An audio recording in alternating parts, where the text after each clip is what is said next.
Good evening, everyone, and welcome to Perspectives Prime. It is Thursday, the 28th of April it is? Yes, it is April 2022. Because everyone is having a good evening wherever you are. We thank you so very much for joining us.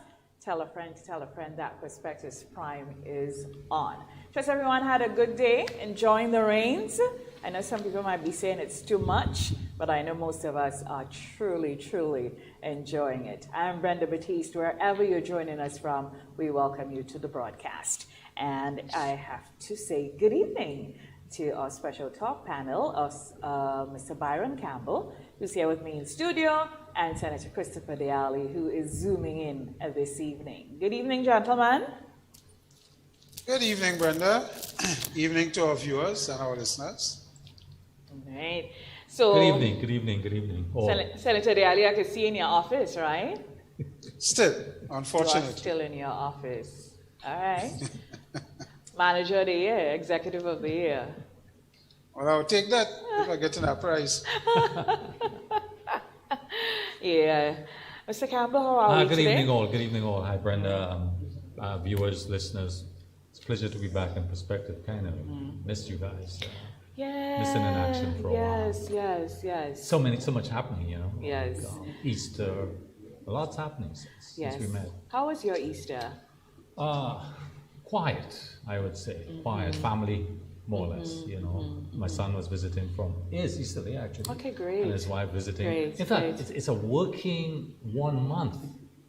He's an engineer, she's a HR specialist, and they're here for a month working with his child, you know, the family. Yeah. And I see more Grenadians doing that actually. It's an opportunity to come home and work because of the, they can work distance once there's adequate internet services. And it's fine. So it was great with family being here. Wonderful. That's great. Yeah. Easter was great. Senator Arley, how was your Easter? Mine was a little bit of work and play. I was off island for a bit, doing some necessary health checks. Right. And I was admiring Byron playing with his granddaughter. So I don't have that pleasure, and he was really showing off. But that being said, I was. It's true. My Easter was relatively quiet as well. Okay. I got an opportunity to take some rest, and that is important. So yes, it wasn't bad from that perspective. Yeah, mine as well. It was a nice mixture of rest, and on the last day, the Monday, I got some fun in. Yes, I went to a lovely event called Rosé, and I had a good time. Yeah, it was wonderful. Okay. Yeah, it's good to see. So things are returned to normal in some respect. Yeah. As it relates to events and so, I mean, I still think that people need to be careful. Because we know that as we speak, there are quite a number of COVID cases. But generally, when you speak with people who are afflicted at the moment, they're telling you it's a sore throat, maybe some have fever, and some people getting it for the second and third time, they're telling you, nah, it's nothing like the first time, it's nothing like the second time. Folks are saying they don't have the lung issues, it's just a lot of the larynx area, so it seemed to be milder. It's true, but the other dimension that so in my establishment is that there's 2 persons who are COVID positive, and so they're home for 10 days.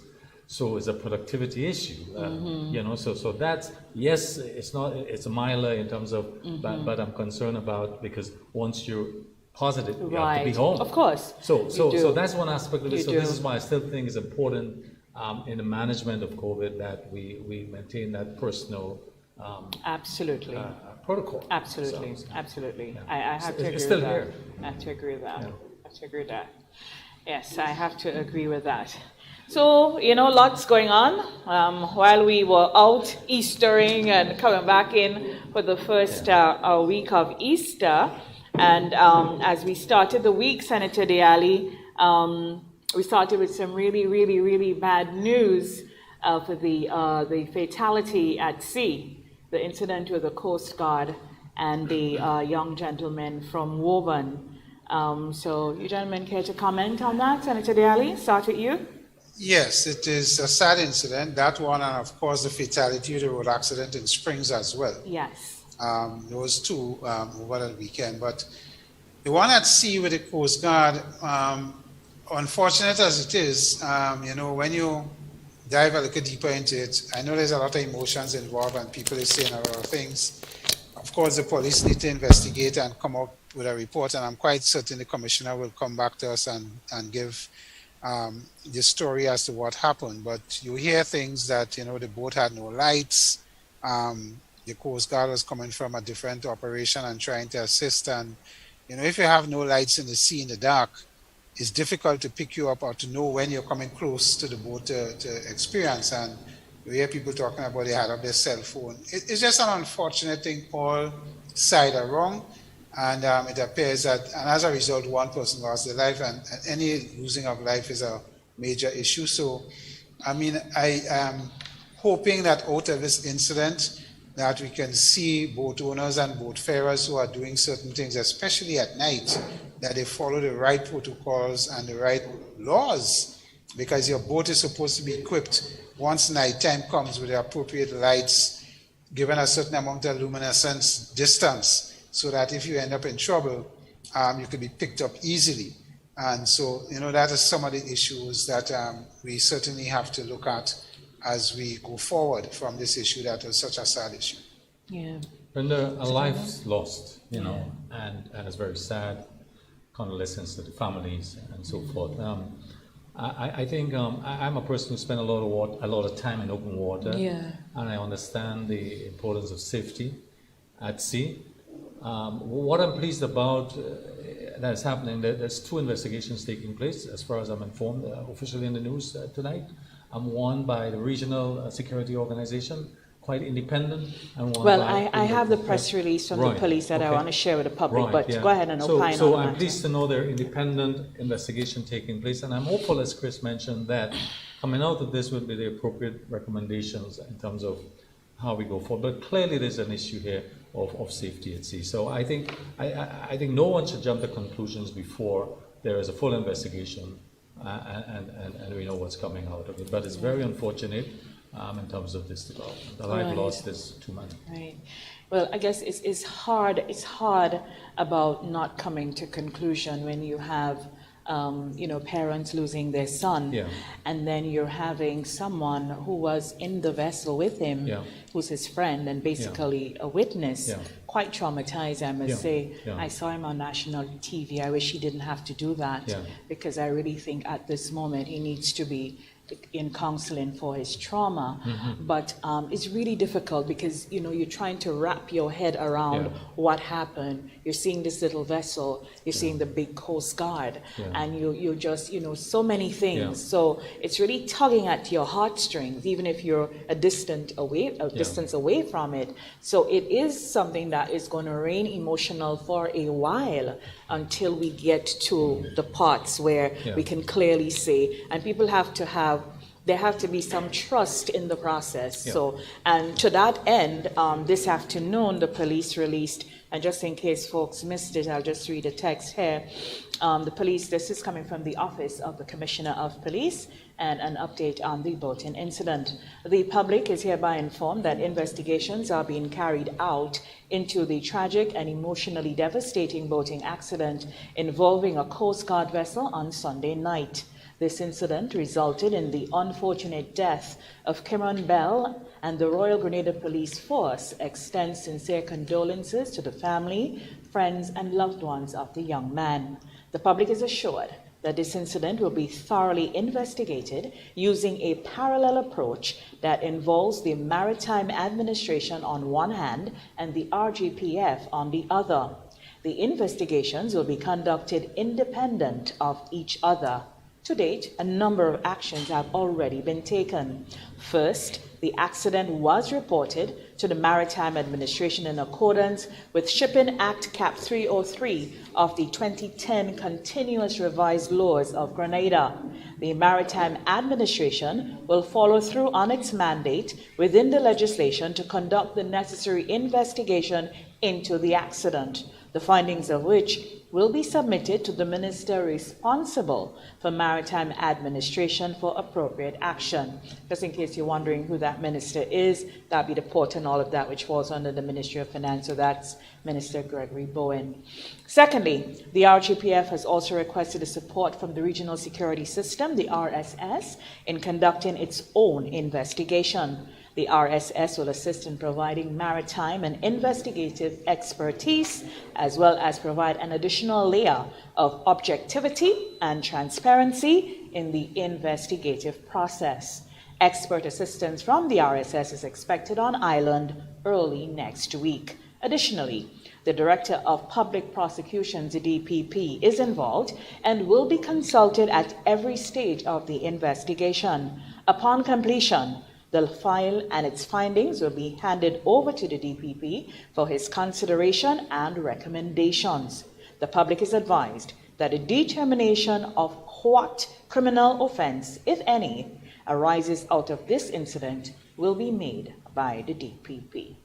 So here we have it from the Office of the Commissioner of Police. So as you say, it's independent and it's thorough. I think those are the right steps. I have trust in take. this in terms of this point. Absolutely. Because you have to trust in the process. Yeah. You have you have parents, who need answers and so on. Yeah. I saw a poster on social media about a peaceful protest for justice that's going to be held. It's slated for tomorrow morning at 9:00. I do not know if this release or if subsequent communications and so on would quell that. But, just so that we know and all of Grenada know that answers are being sought in a very thorough and independent way. Yeah. And as we talk about deaths, I just want to mention over the last week, we lost, I think, famous Grenadian or very important Grenadian, Sister Judy Williams. I had the opportunity of working with Sister Judy in the NGO movement for 15 years, and so I get to know her quite well. I know about her sacrifices, her passion for working with the underprivileged. She's an internationalist, a regionalist. I've never seen an individual person so dedicated and committed to development of people, of the human being. And so I want to extend greatest sympathies to her family, on her passing. A real, I call her a famous Grenadian.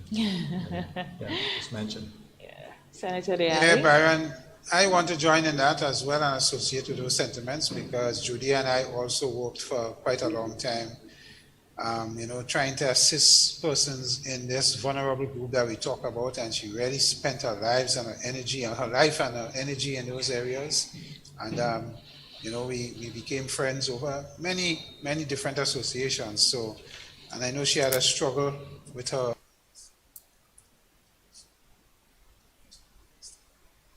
But we also lost Mr. Matlin, who was the manager of the bank. I think it was GBC at the time. Grenada Bank of Commerce, Yes, and he made a valuable contribution in his role. He helped a lot of people through his tenure as manager of the bank and assisting first persons who really needed help financially in building their homes and starting their businesses and so on. So another Grenadian who contributed significantly to the environment and the structure that we know in Grenada. So again, condolences to their families and passing of these individuals. I want to join here too, because I'm associated with this gentleman also.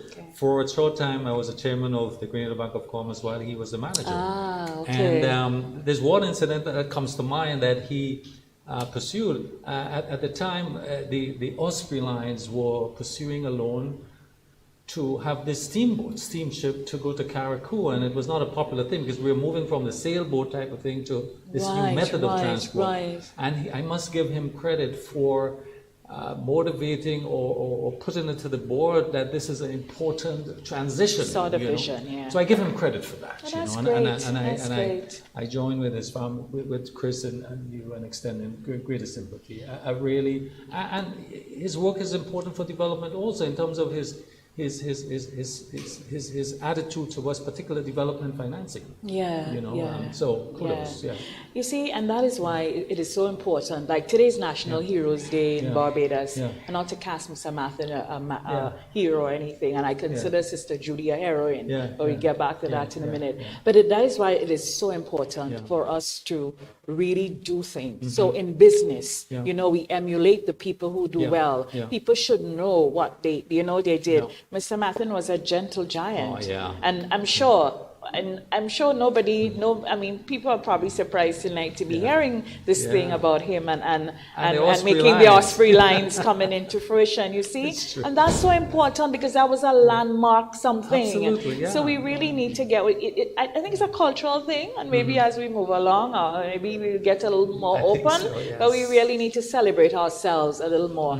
Sister Judy was she was a heroine. She's a real beauty, a real black beauty, a queen, if you will.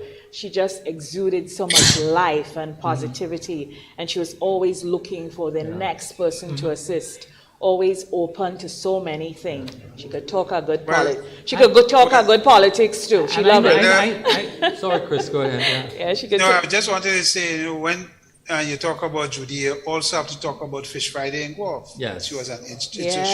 There we go. She was very much associated with the start of that particular event and worked tirelessly to get this event to function efficiently. And it helped so many people in the Guelph area that got involved in the selling of the products and so on. So she was really a great person in the area in terms of how she assisted many people from many walks of life. We have been associated with her with education and schooling and getting, monies to help children with their CAPE and their CXCs and help them with, parents to make sure the kids could get a very passionate about that. Education. Yes. Every time so as I said, she touched many lives. Yes. Every time a vehicle pulled up, she had oh gosh, Brenda, don't watch what I have. Pampers, diapers, food stuff.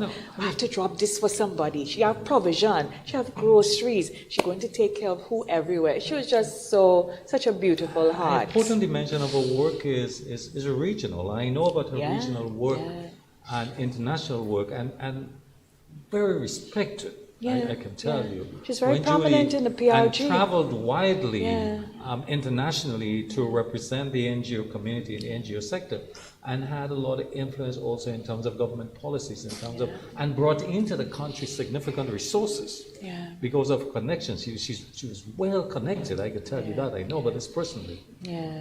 So a great loss. And Gren Coda also, I mean, that's her legacy. So. Yes, it is. Yeah. She had a magnetism about her that I'm sure that everyone who she interacted with, they probably connected in some way or form. All I can say is respect. Enough respect. May she rest in peace. Yeah. And, may we continue to be thankful for those who stand up in our communities, especially on the social aspect of it. And that is what Sister Judy did for us. So deepest condolences to her husband, her family, friends, and everyone. She's going to be sorely missed. And to Mr. Morris Mathen as well, to his family and his children, his wife, Patsy, his children, Nigel and Shireen. I take a bow. Our deepest condolences. Yeah. So, we're talking a lot of sad things. Is the politics talk tonight? Are we gonna go? It's inescapable now. I hope so. Right? It's inescapable. It's just everywhere, right? But before we get into the on the fringes of the politics, though, is the Prime Minister did his national address on Tuesday evening, and in the address, when he announced the special committee set up to look into the modalities of how they're going to, start to sort out the pension issue, Dr. Patrick Antwine was named as one of the individuals there. And of course, that has since created lots of excitement on social media, I guess on radio, on television, and maybe in the streets as well, because as we know, Dr. Patrick Antoine was a most recent past aligned with the TGM. He subsequently put out a statement last evening saying why he accepted the call to come on to the committee. And this afternoon, he also put out a statement because there are some stories making the rounds that he is getting a hefty sum for doing this. And so he responded this afternoon, and it's pretty short, so I'll share. It's coming from Patrick A. Antoine, PhD, Port of Spain, Trinidad and Tobago. Media statement that's dated today. It says, response to flagrant untruths alleging payments to Dr. Patrick Antoine for patriotic service on the Pension Solution Strategy Committee. I am aware of figures being bandied about in the public domain that are supposed to represent my fees for sitting on the Pension Solution Strategy Committee. I can categorically state that this information is false, as I have no payment arrangement with the government of Grenada or anyone else for that matter, and do not intend to collect any fee for any service on the committee. It continues to be a sad part of our national landscape how quickly someone can start an unfounded accusation and how gullible others will be to easily follow. On Tuesday, April 27th, 2022, I issued a statement regarding my agreement to participate in the Pension Solution Strategy Committee. I made it clear there that I was doing so without any monetary compensation. Doing so without any monetary compensation is in caps. I stand by that statement and I reiterate same today. For those who do not understand what these words mean, it means, and this is in caps again, I will take no payment whatsoever, monetary or otherwise, in the process of serving the thousands of civil servants and their families in desperate circumstances.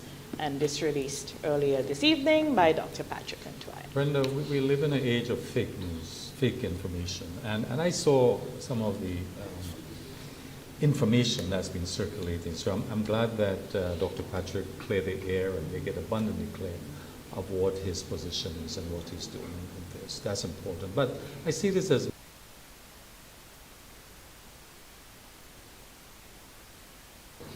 is the essence of this exercise that these persons, Dr. Thomas Spencer, Dr. Carriacou, Dr. Patrick Antoine, of course, Sir Dennis Byron, and of course we learned that the representative from Eastern Caribbean Central Bank be named to be part of it. I think this is so important, and whereas I heard comments of 3 months is too long, as I said, 3 months is a reasonable time, given 37 years we've been waiting to come. Because this is important and has major implications to the state. I think what's important for me is that it is something that's due. It's an injustice that was to the workers.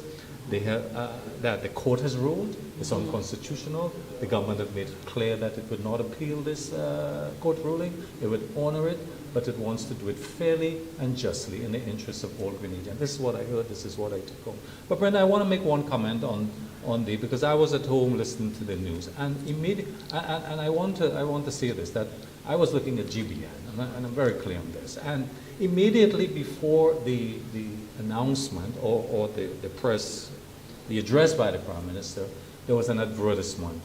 The adverse had to do with the leader of the opposition statement that was coming the next day. Immediately the leader before, of the opposition? Well, the leader of the NDC, yeah. Immediately before the Prime Minister's address and immediately after the Prime Minister's address. I think this was unethical. I think I see it as, in business, we call this ambush marketing, because clearly the station knew that there was going to be an audience. So how do we get this audience? So I think that in fair business, this is, I observe this, and that's my personal position. Yeah, I've heard about it. And that's how I feel about it. But I think that it was an important address in terms of dealing with this issue. It's a fundamental issue. It has major implications. There are likely to be significant opportunities also but we have to deal with this right the first time. Right. We'll get into the address. Let's just go to Senator Arley. Senator Arley, your thoughts on the Dr. Patrick Antoine matter? Yeah, well, I looked at both releases from Patrick, and I think that it was appropriate because, you know, people would probably get emotional and say we're paying these high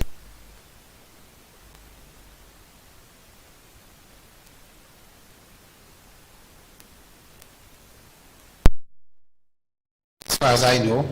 Neither Dr. Grenade nor Dr. Thomas. I'm not quite certain about Sir Dennis Byron, but at the end of the day, here are some minds, top minds, that have been appointed to a committee to assist us in this difficult issue. And I have to commend the government and the Prime Minister for getting these ladies and gentlemen involved in this process, because this is a complex issue and we cannot make small of the matters before us. And I think the Prime Minister in his address had a duty and a responsibility to come to the nation and address the nation on this particular issue, because as a single item, it is a significant budget item of representing 2 to 7 point something percent of our GDP. This is not a little issue financially for the government to tackle, or for any government for that matter to tackle. So you need the best minds on board that could advise appropriately, because to me, Brenda, when you look at what is involved, apart from the 400 and something million for the first tranche of the people up to 2015 or whatever, there is the futuristic aspect of this, where the government have to meet 120 something million dollars a year in order to satisfy the persons who will be in the public service and going forward. And this is supposed to be happening over a long period till some people die, in terms of how the complexities of pensions work. So it is not a simple thing for us. And at the end of the day, I am sure about one thing. We are, the taxpayers, are going to meet this bill. It don't matter how it is designed, whether it's through a bond, a loan, or combinations of instruments. The taxpayers of Grenada, Carriacou, and Petit Martinique is meeting this bill. And we have to be very clear on that, and everybody needs to understand that. Remember, the government is not our organization in space. The revenues that the government gets comes from cross-border taxes, internal taxes, and loans. That is where monies come from to run and run the services that Grenadians expect from the police, the nurses, the prisons, road structures, infrastructure development. It comes from these financial methods, and there is no other way, as far as I know, unless we discover oil and we start to pump oil in the next few days, that we can get the revenue streams to change.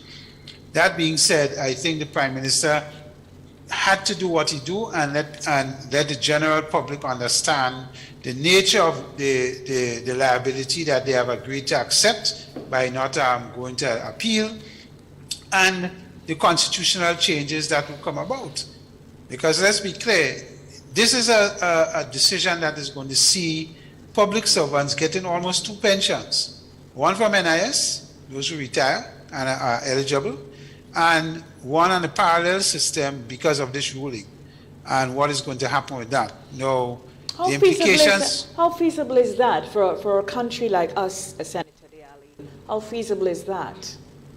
It is not. I don't want to use the word feasibility, is not the norm, because remember, you know, the government took a decision to top up public servants' pensions to 70% of their last take-home pay in conjunction with NIS. Right. And that was accepted and started happening. Now, that in itself is significant, because generally, when you retire, most people don't get 70% of their last take-home pay. It ranges between 60 and 65. That is generally, because remember, pension monies and pension payments have to be coming from some instrument that is funding the payments. Right. Right? You cannot have, we have situations in this country where if you have an unfunded pension arrangement, it means the monies is coming from operational expenses. And that is untenable as you go forward. So most pension arrangements have to have monies deposited somewhere, and the interest or whatever coming from these monies is what is used to pay pensioners from month to month and so on. So if you have an unfunded scheme, as we have now with this ruling, because government have no money set aside to fund this, they have to find out how and what instruments are going to be engaged to provide that $120+ million going forward every year. And that is now going to become a recurrent expenditure of the government on salaries and wages. That is going to take up our fiscal thing with salaries and wages that we have in the Financial Act that we passed of 8% of GDP. Because it's going to impact that. So we have to understand all these legal implications. And that is why the team, as assembled by the Prime Minister and the government, is such an important team, because there is so many variables that are going to come into play as we look to meet these commitments going down the road, and the present one. Because the present one indicates, of course, we have to understand who are going to be eligible, who have retired with the 26 2/3 time limit, who are the ones that are more desperate in need, people who haven't gotten any money, who have health issues, the estates. So there's a lot of background work that needs to be done. Quite frankly, I think 3 months is a huge task to get all of this information and to plot the way forward. But listening to the Prime Minister and his speech, I thought he missed one opportunity, and that opportunity was, after saying all that is involved and the complexities and the strains and so on, and is one pie, and we have to balance how we do the other social programs and other issues in the country. I think, in my view, the one thing he should have said is that this government intends to pay, and consolidate in the minds of people listening from a communication aspect. Brenda, you are better than that than me. I thought he missed that opportunity to say that this government will pay pensioners. It is just how we do it and the modalities we engage in and the time involved, but every pensioner will get paid as a result of this decision from the court. Right. And I thought that was the only thing that he missed the opportunity to say. But outside of that, because pensioners listening will say, oh, well, you know, here the Prime Minister talking about all the challenges and so on, but he didn't say he will pay us yet. So, but Chris, the language here, because you have to, while the tone and everything that was set up says that we will honor the payments, we will do. This is what it is. This is what it's going to be for us. This is, and all the reasoning. After you make the pitch as a great salesman and you set up all the features and so on, you really have to hammer it home and close the sale and seal the deal. So as a marketer, but certainly, I mean, for me, I think that's, and in simple, compelling language. But I think that's implied. The fact that's what Senator Diali is saying. Let me make the point. I know, but once you make the point implied. that I will not appeal the decision of the court, is implied. By honoring the decision, it means that you will be paying the pension. Question is how and when. Right, it's just you close the sale strong. I understand that. Yeah, it's like when you go canvassing. I am Byron, I want to, I'm running for a thing, you talk, Are you you suggesting talk to me. Are you suggesting I go canvassing? You talk to me, you talk to me, you think, and you cannot leave my house or my gate or my yard or wherever you meet me. You cannot leave there without asking me for my vote. Bottom line. You can't Bottom come. line. You come and you spend 20 minutes with me. You have to close the sale. I remember You that. have to ask me for my vote. I remember this. And based on what I say, then you know what you have to do or not do. Okay.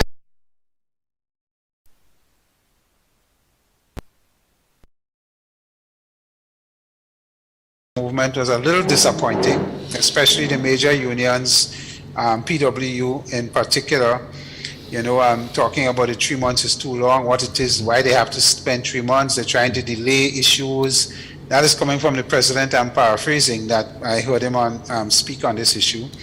And I think the young lady that was on the program last night with Byron also echoed that to some degree. Nobody seemed to believe that these issues, and you know, they should just find the money to pay because they pay Grand Lake, and you know, a lot of emotions here, and I think we need to manage that.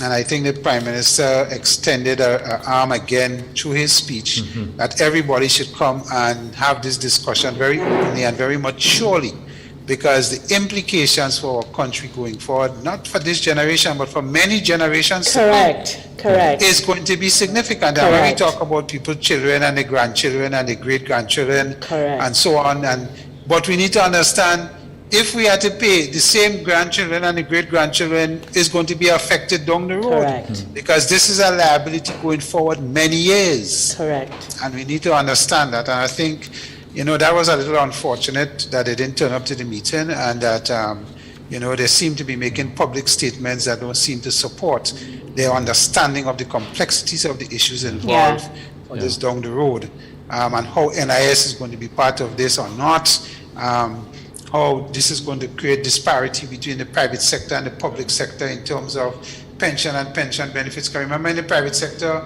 most of us have to pay the 6% and the 5% and match it for us to get retirement benefits when we get there. Some of us may have individual and in the private pension schemes within our business. But in our businesses, our pension schemes are contributory as well. Correct. Absolutely. This is a fully funded thing by the government. No contribution from workers except after 1983, those that have to get NIS. And we can argue that workers who are due pension before 1983, whatever that bill is, I think that starting point should be that government should say to workers, listen, this is a bill for workers up to 1983. We're willing to pay that right now. Let us see how we get the funding to deal with that. So that takes care of that grouping, and it sends a message to the labor movement that, listen, we're serious about this, and look at what we're proposing and how we're going to do it. And let us now look at the future and where that is going to take the country and how we're going to deal with it based on the numbers and the amount of people involved. And I think that is the kind of discussion. But it still requires the kind of discussions they're about to engage in. You would have to agree. Because Senator Diallo, with the absence of the structure of how that is supposed to work for 37 odd years, I mean, you have to agree, you have to put the modalities in place for this. So there must be. It's just, and that is the opportunities I think Byron and them mentioned last night on the program, that there are opportunities for us to restructure this and do it properly. There is opportunities that we talk about, you hear previous ministers from governments, our ministers of finance talking about money is going to come back into the economy once we put it into the hands of our public servants who are due these monies and so on. And that is a fact. Some of them will spend, but some of them will also save. And that, that doesn't help with the economic activity. So we need to understand all the variations, and economists are better at that than me. I think that's a critical point you just made. Let's go there for a minute about the monies being put back in the economy and how that would work. And you mentioned the word that yes, some of them will, but some of them will save. But that is a very important statement, because culturally, that's who we are. We are savers. We are not investors. So so we have to, normally when we say all these sexy things, we really need to be realistic about who we are, because people are going to get their nest eggs and put it away. They're not going to be reinvesting it. So all of that, yes, there will be some spill off, but it really will not be the big boom that people are suggesting by saying, oh, well, pay them and it will go back into the economy. It will, but not in the way, because culturally that's not how we are disposed, and we have to be real about these things. And the other real part is that our banking and financial sector, including the credit unions, have a overwhelming amount of deposits and cash. They don't want CDs and more cash coming into the system because it's going to cost them a lot of money. If you have to give people the interest, savings interest now is 2%. On what you have. CDs are 0% in a lot of financial institutions. In the credit union, you may get a 2 or 3%. So there is not much room for instruments for the monies that are going to come into the hands of our public servants and for them to invest it. The banks are going to frown on it to some degree because it's going to cost them. And they don't have that. So as you say, Brenda, there is room for creating investments, because you want this money to go into productive investment opportunities that could generate money for the economy and for the investors themselves. Yes. And that is something that also needs to be looked at, that when you release these monies into the hands of the people, how are we going to manage how these monies affect the financial system as well as affect the economy of the country in terms of creating activity? So it is not, as I say, it continues to be complex. A lot of discussions need to happen. It's not about just getting up and saying, okay, find this money and pay people. Yeah. So Campbell, you're itching to say something. Well, I don't know. I mean, I heard yesterday the leader of the NDC, his first national address, and I think it's was important. an address to the nation. Address to the nation. I think it's important that perspective gives some perspective on it. Brenda, Chris, I didn't have the opportunity to listen to it live. I read the speech subsequently, and there were some excerpts on the news this evening. I mean, what I picked up, I always, when I listened to something, was my takeaway, you know? And what registered a lot, having read it, there was a lot of mention of a new spirit. In fact, I think it's mentioned about almost 18 to 20 times, you know, like this spirit that is being awakened, the spirit that is been dormant for a long time and so on. I think, and the conclusion too, for me, sounds a bit utopian, you know, where it talks about like, elimination of 0% poverty, all citizens have their homes, and, you know, Grenada feeds itself. I mean, great things, but what I look forward to, and what was mentioned also, is that there would be a weekly presentation or discussion by the NDC on its policy. So I look forward to that, because this address didn't focus so much on policies, in my view. It was broad statements, nice utopian statements, as I said. So I see it as a start. I think is interesting, but I think what I'm looking for the meat, I'm looking for the substance, I'm looking at the how those statements are going to be realized in the coming weeks, Brenda. Okay. Senator Diali? Yeah, I first of all, I think Deacon Mitchell did a good job in his presentation. And you know, in these things, it's not only about the speech, but it's also about the appearance and the look. And I think they spent some time to make him look as a leader in particular that could take this party forward wherever it goes. And that was important to convey as well, because you need to speak with confidence and you need to portray that confidence in the whole aura of the dress and everything else. So I thought he did excellent there. I thought his speech was a lot more about, as Byron indicated, about unifying and so on, and spirit and being bold, because he's appealing to the youthful side of his own members that he introduced, as well as the youthful population that they're trying to encourage to vote for them. So a lot of his speech, in my view, centered around that. And compliments to him, because I think the message probably was brought out there. I thought what was missing, though, was the lack of realism in the speech. I mean, the 0% poverty and the healthcare needs to improve, as Byron indicated. What was lacking is the how. He talked a lot about the pension issue, and you know, when he spoke about these contracts are illegal, that worried me, because in the private sector we have contracts that we do, and how he stated it, it stated as though all contracts between employee and employers is illegal. And that is unfortunate, because I think he was referring primarily to the situation with the teachers in government and the repetitive nature of reissuing contracts and how that impacts the labor law and so on. So I thought that, you know, that was a little bit irresponsible in how it came over. But the big thing for me coming out of this is the how. And we have not heard the how yet, in how all the things he have put forward is going to happen. More housing, zero poverty, and all of that. And Brenda, from where I sit and what happens in the economy, you hear a lot of things about, from the NDC side and proponents of the NDC side, that Grenada has been sliding in a direction that is, you know, heading bad economically. We probably almost have failed state. I was listening to some of the panelists on the program Byron was on last night on GBN, and you get the impression that we are heading into abject poverty and dire circumstances economically and otherwise. And then when you read IMF reports and World Bank reports and what is happening on that side, you get a totally different picture. So And even in Mr. Mitchell's speech last night, there was a lot of criticisms on sectors of our economy, whether it's health, education, housing, infrastructure. The roads are all crumbling. You know, you get the impression that we as a country have been doing nothing for the last 20 years. And I know this is a political thing, probably. You know, but what I'm saying is, I thought we could have centered a little more, or as Byron said, be more centrist and talk about our country is not perfect. We have made achievements, but this is where I think we could take it. We could improve this, we could improve that, and so on. And probably in the weeks coming ahead, as Byron indicated, they indicated that they're going to put firm policies out and indicate how.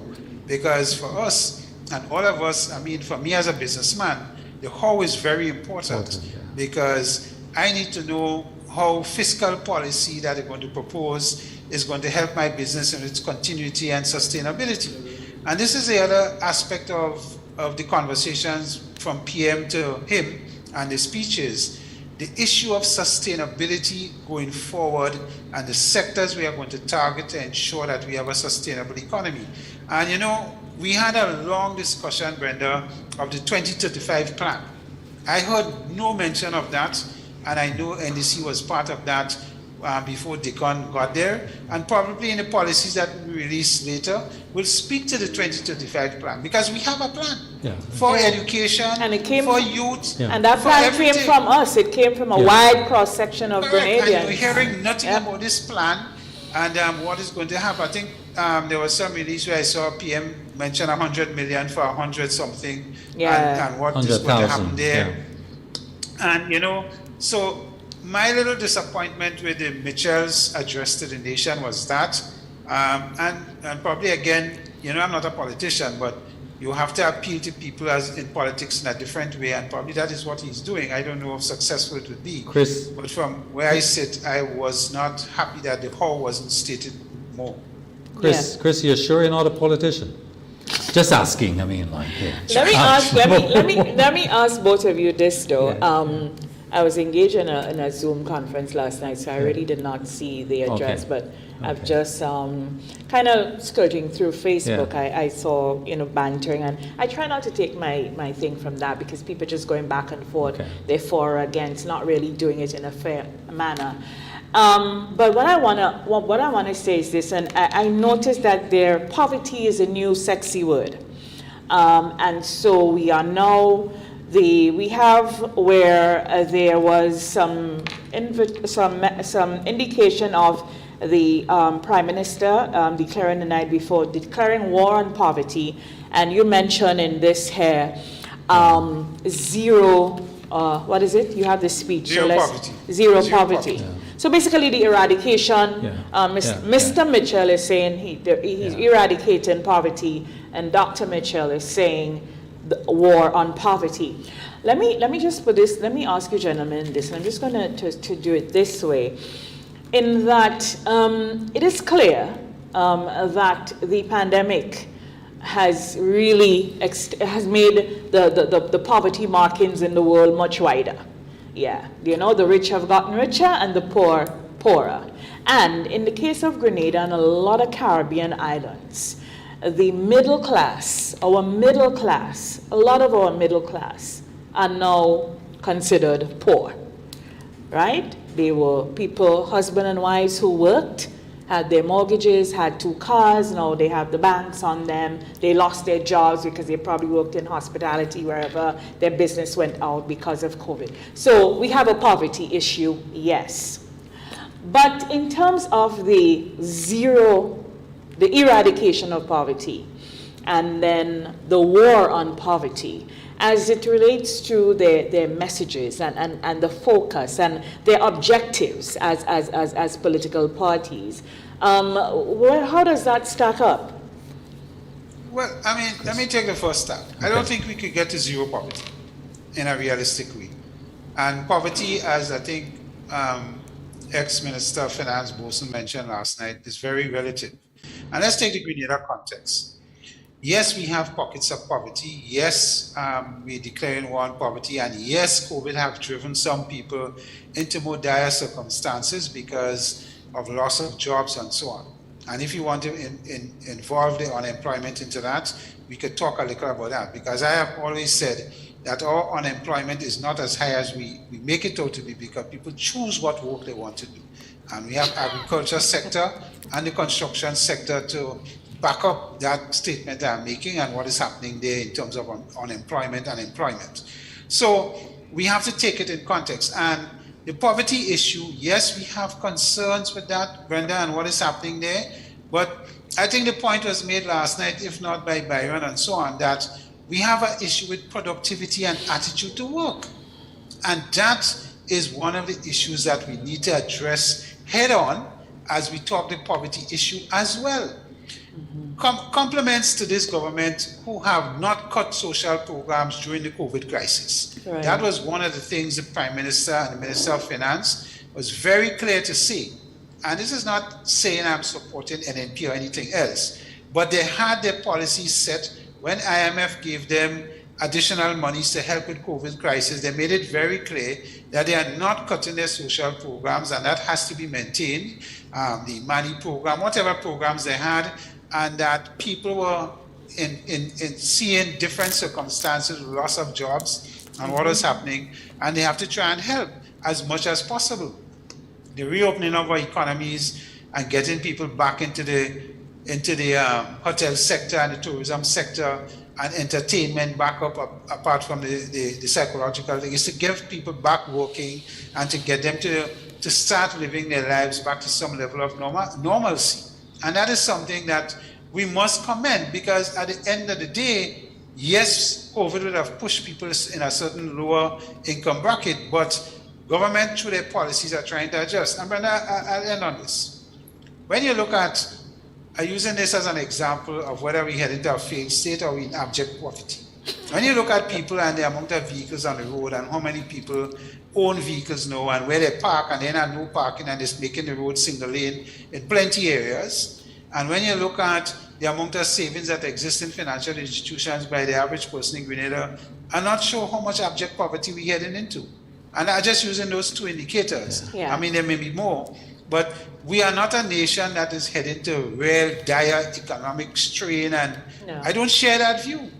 And I also don't share the view that our young people are so desperate. We have good young people. Byron could tell you about the seed program.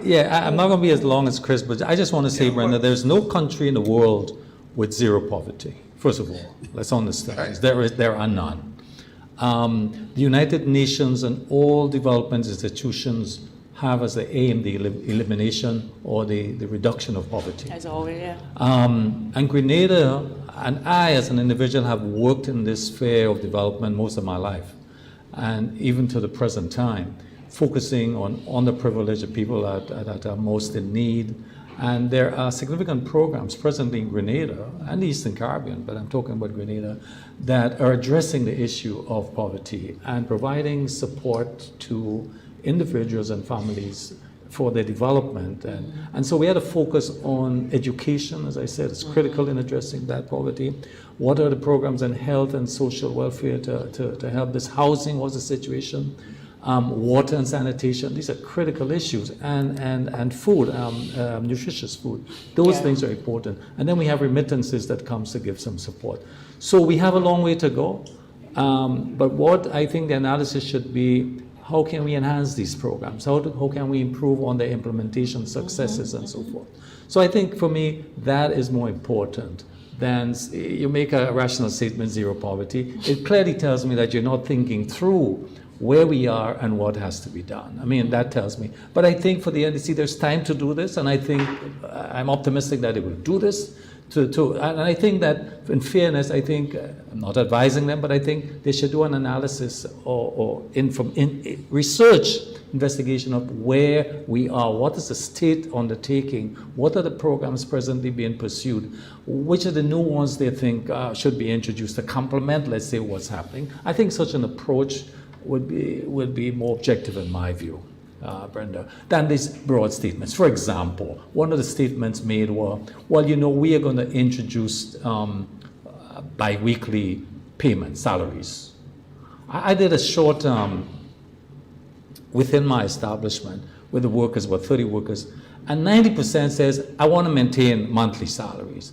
2% said, I want it weekly, and 8% said, I'll take it bi-weekly. You did a So scientific clearly, survey, okay. I mean, that's not a scientific survey, but I'm just a spot check of where people are to say how they would like their salaries, just for example. So I'm making this point to say that it's important before these national statements are made that some investigations or research is done to determine whether it's necessary or And the it's reason, feasible. Byron, Yeah. that cannot change easily because Yeah. a lot of people debt and mortgages are structured based on how their salary gets paid, which is Okay. monthly. So those are the deeper implications for just moving it from monthly to Yeah. bi-weekly. Yeah. Bi-weekly Okay. may help with cash flow, but bi-weekly doesn't change what your liabilities and your debt situation is. That will only Right. change based on everybody's personal circumstance and how they budget what they do. There are other variables to consider. All right, Correct. so, well, there's a lot more topics to touch on, but we will have to do that when we get together again for our roundtable on perspectives. But of course, we have our special guest panelist with us here this evening, and he is waiting to come on. We're talking reparative justice, reparations, and of course, carnival. Yes, that's what we're talking. Yes, we're kind of switching things up just a bit.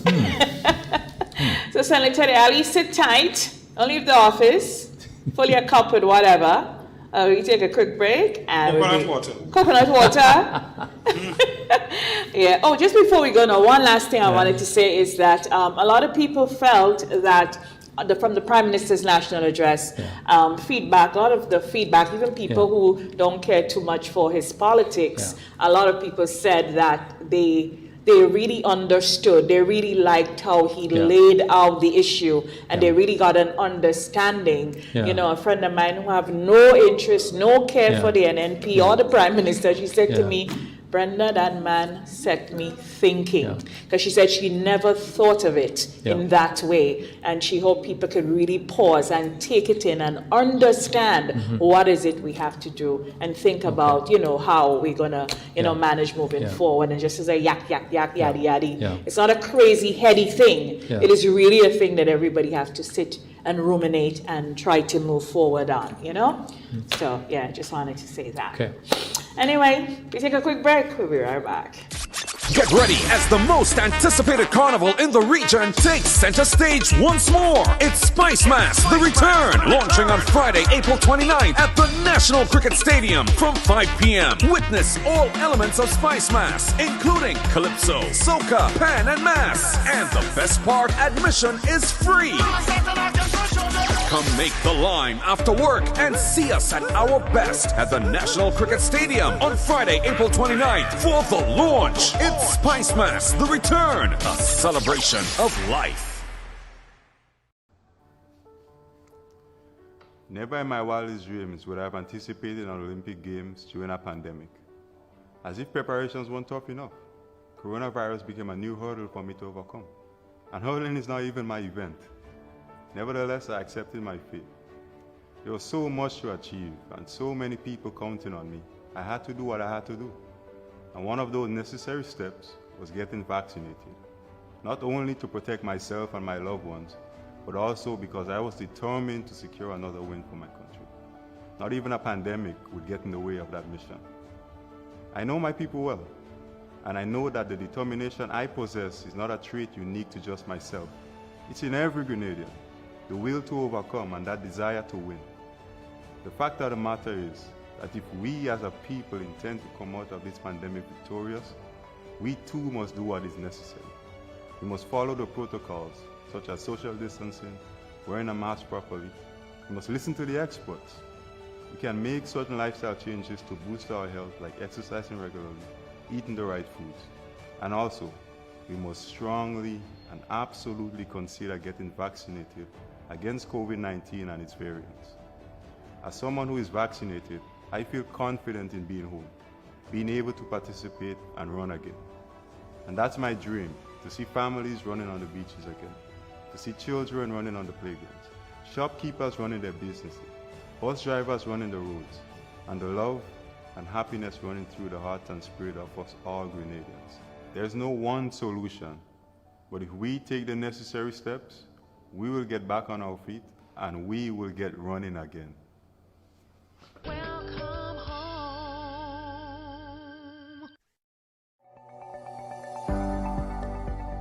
Get vaxxed. It's your best shot. Hello. A message from the Ministry of Health. Get ready as the most anticipated carnival in the region takes center stage once more. It's Spicemas, The Return, launching on Friday, April 29th at the National Cricket Stadium from 5 p.m. Witness all elements of Spicemas, including calypso, soca, pan, and mass. And the best part, admission is free. Come make the line after work and see us at our best at the National Cricket Stadium on Friday, April 29th for the launch. It's Spicemas, The Return, a celebration of life. Welcome back to Perspectives Prime. We thank you so much, those of you who are still with us, and those of you just joining us, good evening to you. And it is a pleasure for us to introduce our special guest panelist this evening. He is Ambassador Arley Gill. He is, of course, the chairman of the Grenada Committee on Reparations, and he's also the chairperson of the Spicemas Corporation. He's no stranger. We welcome His Excellency, Ambassador Gill. Good evening, Your Excellency. Thank you so much for having me on the program. It's always a pleasure to sit and to chat and to reason. But allow me, first of all, to commend you guys highly on the quality of discourse. I must say that sitting and listening, not just tonight, but on other productions, the quality of the conversation, I wish that we could have more programs like that, not just on television, but on the radio and so on as well. It brings a reasoned and learned perspective. And I hope that, you know, we have a wide listenership, a person's listen and person's take it. I'm really, really proud of this program. Very good program. Thank you very much. Coming from you, that means a whole lot. It does not compensate it's a big deal. For the lack of literature. Yeah. You know, because I could tell you that as a A-level student and as a young teacher and so on, I used to go to the airport every Sunday to purchase the Nation and the Trinidad Express to read people like Ricky Singh and so on. And guy used to write article under the mat shed and so. And I believe that your program is elevating us to that kind of public discussion, and it's really, really good. Oh, really thank happy. you. Thank you for the compliment. And we must compliment you. I mean, look at you, all decked out. We feel funny. No, we feel our way. You still feel away because there you are dressed in European attire every day. I make time for my little European heritage and so on. And I take time off to portray my African traditions. We compliment you. Well, this is the Europeans exploited, but my great-grandparents made cotton. And actually, these are African. These are heritage beads, so to speak. So thank you so much, Senator Gill. You always show up in pinker form and true to form. So we appreciate that. So recently, I'm listening to the radio and I'm hearing Grenada, all this talk about Grenada on the BBC, the Bank of England, these two estates, they had more than 599 slaves, and how they use this company, Alexander and Sons, to profiteer and all of that. And I thought to myself, because when we hear about reparations, we think of this lofty or faraway thing. But when I heard Grenada, then I started to do my own research and so on, I was like, wow. So I think really and truly, when you review the CARICOM 10-point plan as to how we get what we need to get from them, I mean, I'm excited by it. And that's good. I hope that more of our nationals will be excited by it. Because when we speak of reparations, persons think it's just a check we're asking, the European governments, for former colonial powers and institutions to write the check. But no, it's much more than that. The first point in the 10-point plan, CARICOM 10-point plan, is a full-fledged apology. Yes. In other words, an admission of that you have done wrong, and that you're asking for forgiveness. And I made the analogy this week. I did a press conference in St. Lucia on Tuesday, It's similar to the Christian principle of asking for forgiveness. To get forgiveness according to the Christian principles, you must admit that you have sinned and come short. That's the beginning of forgiveness, admission of sin. And similarly, Great Britain, Portugal, Spain, Holland, the Bank of England, the British monarchy must admit that the Atlantic slave trade was indeed a crime against humanity. Absolutely. Right? I mean, there are no two ways about it. It's a crime against humanity. And slavery was a crime against humanity. I mean, you know, persons, you know, even Grenadians, you know, you meet them all the time and you engage them and they said, well, you know, Africans sell fellow Africans. Listen, slavery was a crime against humanity. It was chattel slavery. So that the Bank of England, for instance, they owned these two plantations and these enslaved Africans because somebody defaulted on the mortgage. That tells you that they consider human beings, me and you, our ancestors, as property. Or do you consider human beings They were as the property? backbone of the system, the financial system. And then when they got their financial rewards and so on, it became profitable for them to sell on these properties. So that basically, how do you consider human beings to be property? But what it does for the reparation movement here in Grenada is that it grounds the issue of reparations in a real tangible way. Persons can see and persons can know that the enslaved Africans, our soil, made a tremendous contribution to the wealth of the Bank of England. It did which that is now for me. owned by Her Majesty's government. It did that for I think me. that does not tell you in a real direct sense how it is that the Atlantic slave trade and slavery would have impacted on the development of Europe. Then I think this really brings home the point to us. Talking about bringing home, though, this whole talk of reparations, and so the reparations people, I think we're looking at you side-eye. It might have cost us a royal visit. Well, what happened? Well, we had a reparations meeting last night, and I said to the colleagues that you know, when we're growing up, the older people say God works in mysterious ways. And for Grenada, well, two things I believe may have conspired. I cannot speak with regards to why the royal family decided to postpone Grenada from the tour, but two things I believe may have conspired. I can be wrong, but that's a matter for the royal family to correct me. You spoke about the Bank of England issue. That became public about a week before. That's correct. So That's that was correct. very fresh in the minds of the Grenadian public for persons who were reading, persons who were following the issues. That came out a week before. So that for them,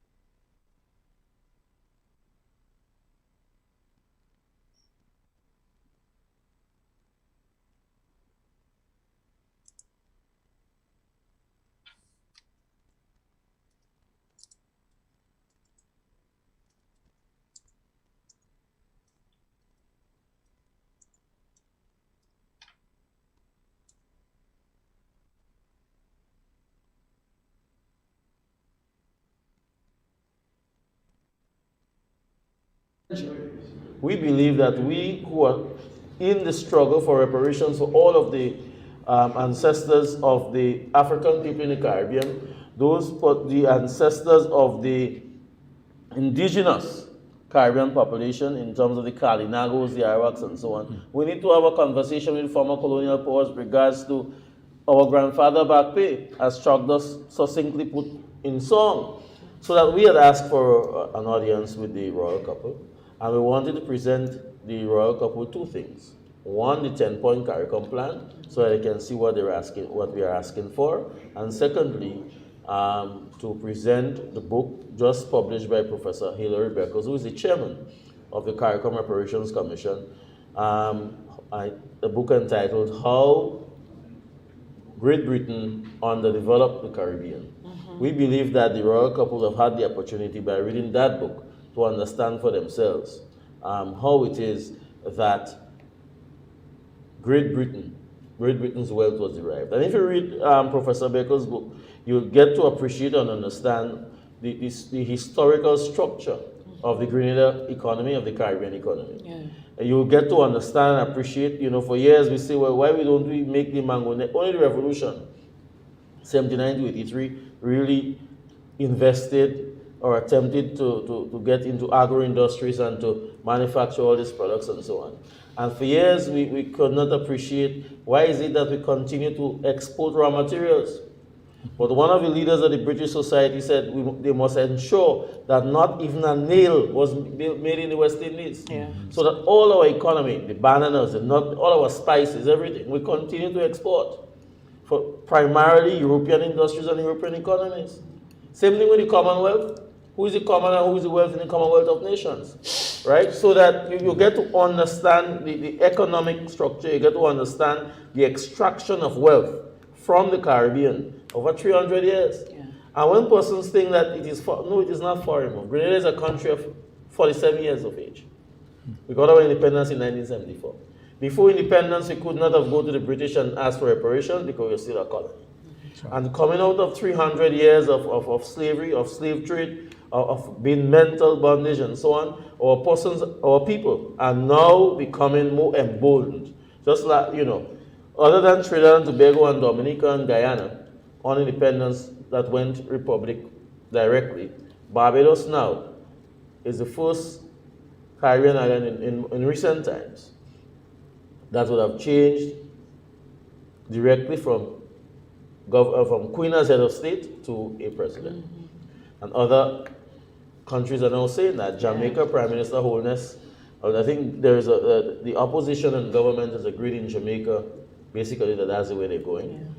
Antigua, Prime Minister. So the Republican movement within the Caribbean, as countries are determined now to break that final chain with the colonial powers and the Go Republic and remove the Queen as head of state and so on. So we are generally a young nation, respectfully, And I believe that the reparative justice is something we have to continue to advocate. The Germans paid millions and billions of dollars to the Jews. That's a fact. Still happening. Still happening. Nobody questions that. Yeah.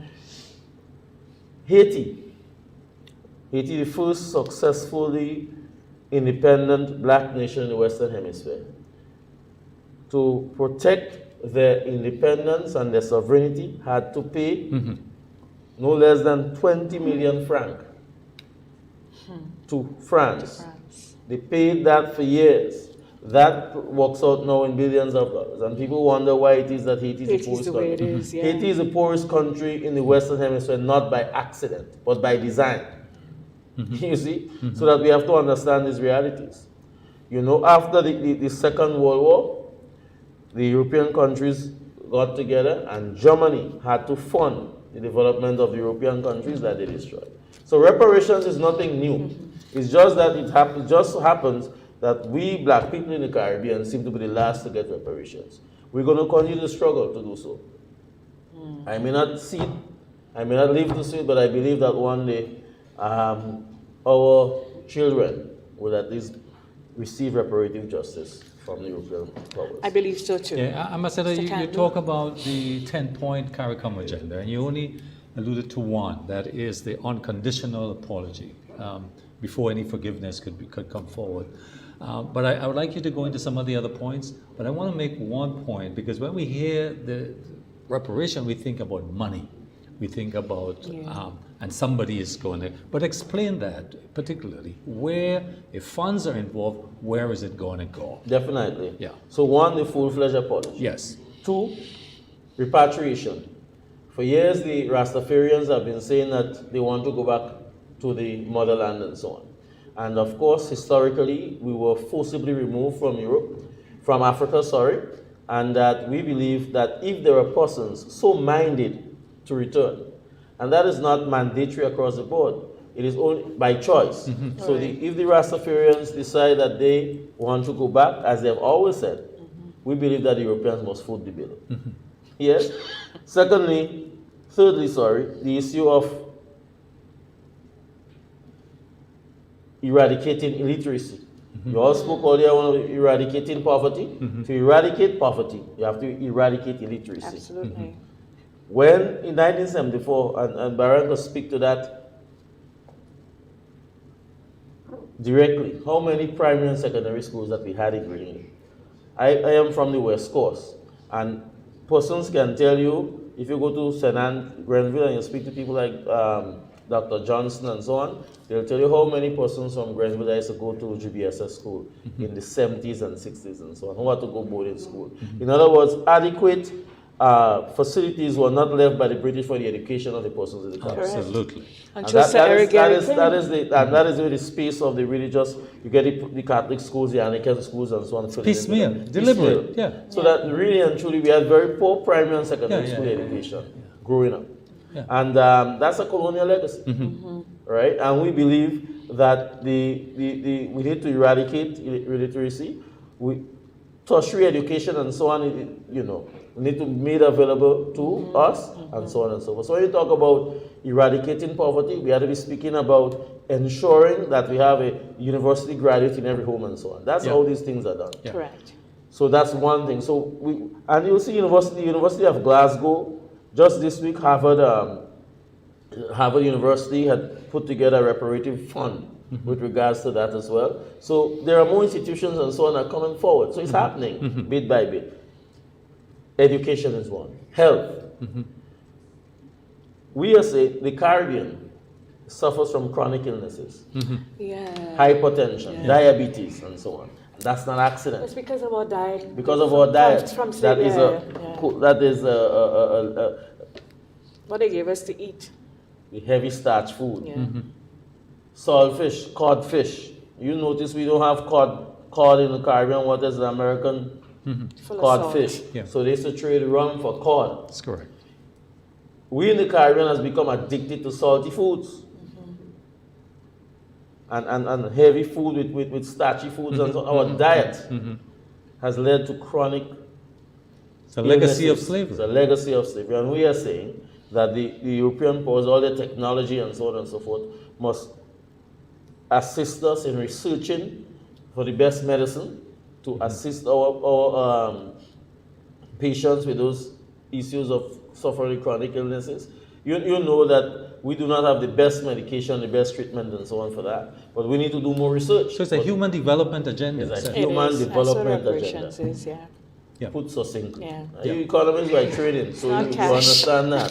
So that health, debt forgiveness, we are crippled by debt. But the same European institutions and governments, debt cancellation. We believe that after centuries of extracting wealth in the Caribbean and so on, the least that the Europeans can do, the governments and the financial institutions, is cancel the debts of the region. Yes? So we have debt forgiveness. Transfer of technology. It will take centuries for us to catch up with the more developed countries in terms of the technological advancements that they have made. For us to have any sort of catch-up, we need to have free technology transfer. We cannot pay for these new technologies to catch up. So that is part of it's a human development agenda. It's a development program that we're asking for. It's not like, don't get the impression that money is going to be placed in person's pocket. No, exactly. This is important. Because it is also, as you mentioned, Senator Arley, we're coming to you in a couple, is that even when I started, just like skirting the Beckles book, because I haven't gotten it as yet, but that was an eye-opener for me, the food. I was like, oh my God, yes. When he talked about all of this, what we were given on the plantation to eat, and how it has impacted, disease and so. And then another thing, just think about it. We are all, as the enslaved people of the region, who our foreparents was, and all the things that were passed on to us, there's some psychological thing there as well. So that too, that has to be a part of it. Not just that we have the worst addictions, we have addictions to salted foods. We love the worst part of pork. The pig. And pig, cow, cow food, pig food. The tail, the nose. The most fatty food. The nose. The nose. See, yes. All the fat, all the oil and so on. You could eat a pig nose. But these parts of the animals is what the planter class refused. That's correct. Yeah. And as such, they refused it, and they felt it was fit enough for the enslaved persons to feed on. Yeah. These things are not accident. And then we had to Yeah. do the one pot because we can't, Well, you know. I want to touch you along so much. When I'm discussing this subject, I don't want to touch the oil because No, we love it. because we love it. I think we But love I mean, it. just look at the oil. Yeah. A lot of grease. Lot of grease. We love it. We love it. Senator Diali, Well, I think you're very refreshed now on the coconut water. I was listening to Ambassador Gill intently, and I certainly support the issue of all that he has said in reparations. It's not about money, but it's a lot about how sociologically we have been cultured through our diets, lack of education, and all the health issues associated with it. But it's not only the English.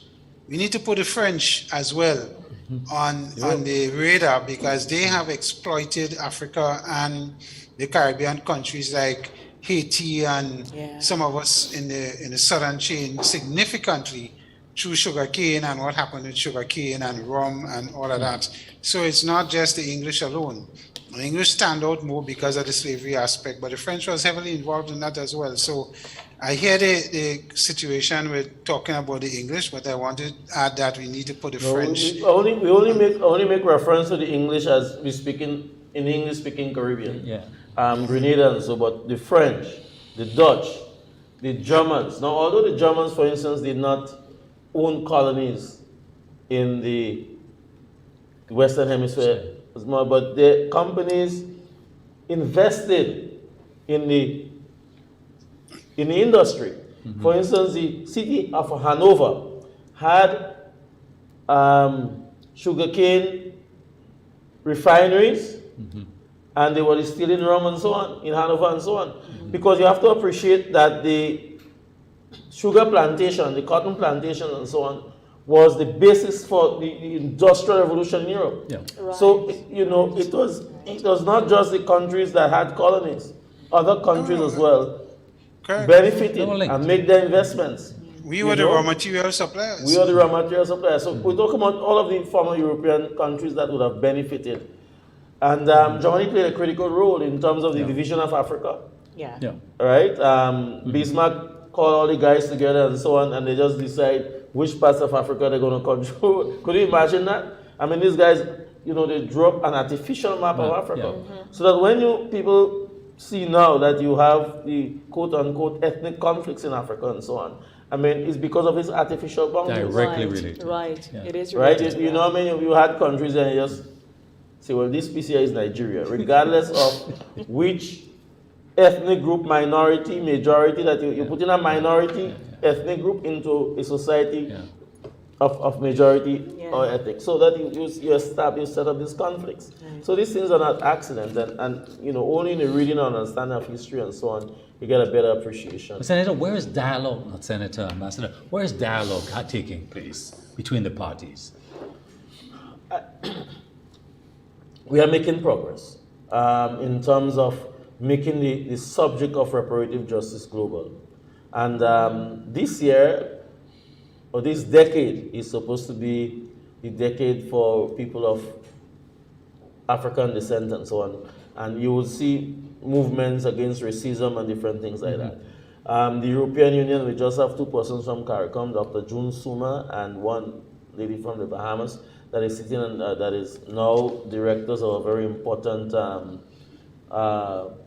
body within the United Nations to deal with racial injustices and so on. So bit by bit, you're seeing that the issue of racial injustice and reparations and so on are being discussed on the table of the United Nations and so on and so forth. And we believe that augurs well for the issue of reparative justice. We have persons of Caribbean descent and Caribbeans, African, sitting in high office in London, in Europe.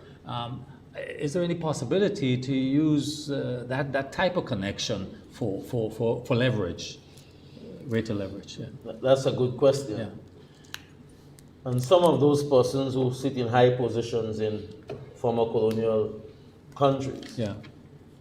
not all of us, Byron, that seeks the best interests of our people. Yeah.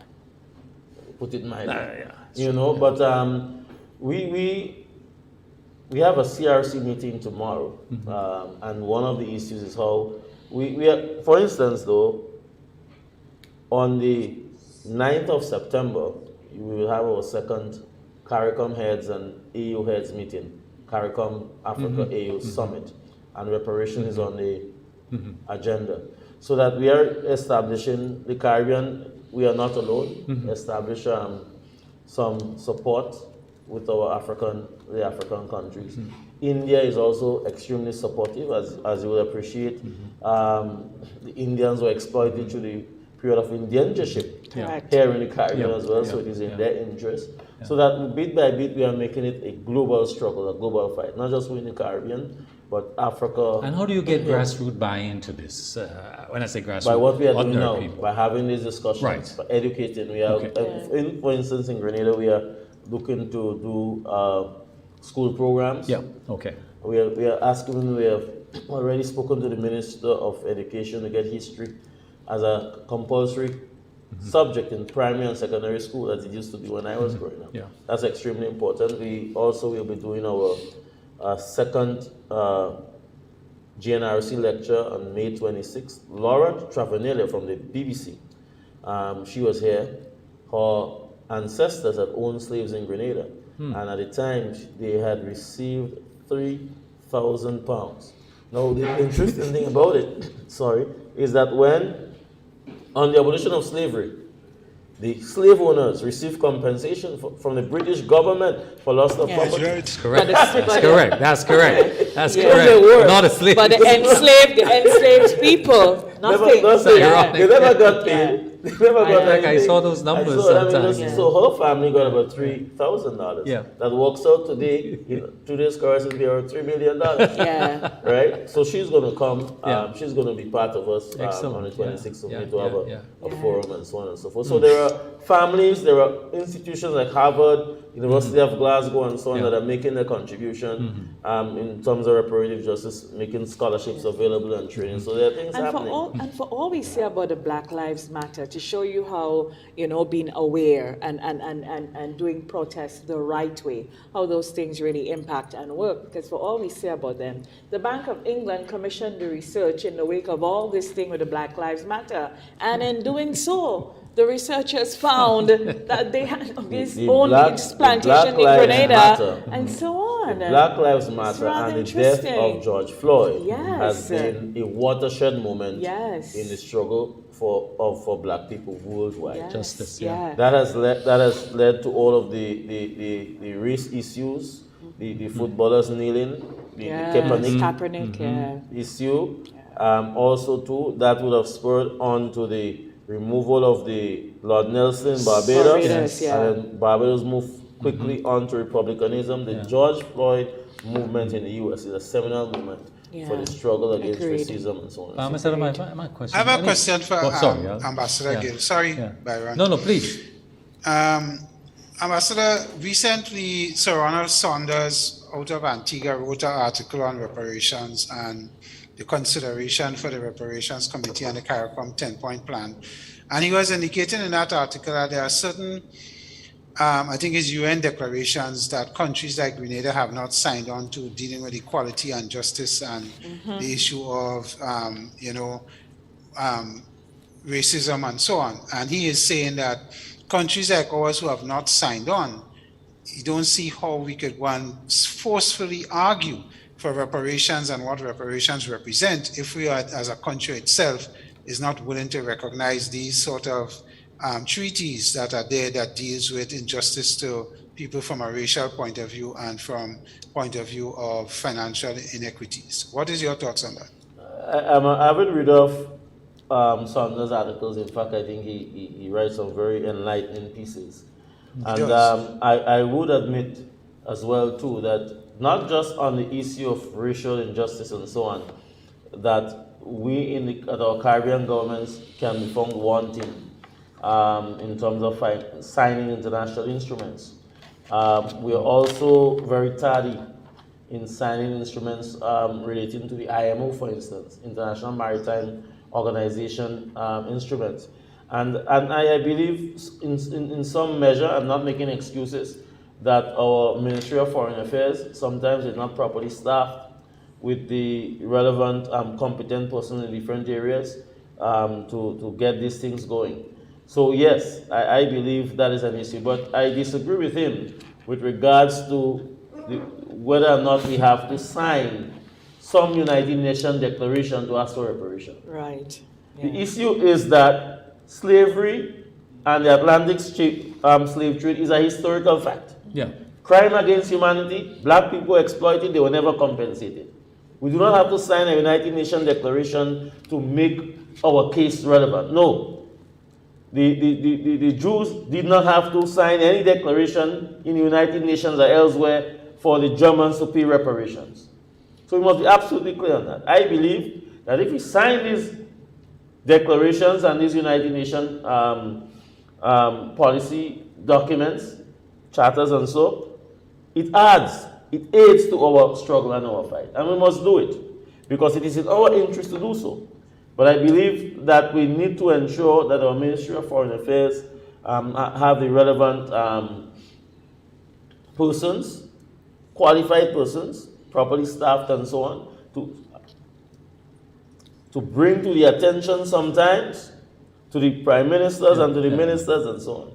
There are a lot of things happening at the UN and the OAS and so on that you may find, because the ministers and the prime minister, they cannot, and I'm not defending any one of them, but practically, they may not be aware of every issue in every international organization at every time. Naturally. So that you need to ensure that we put the structures though, so that those things can be kicked upstairs and that they can be brought to the attention of the relevant ministers. I have a final question for him because I think it's important, brother.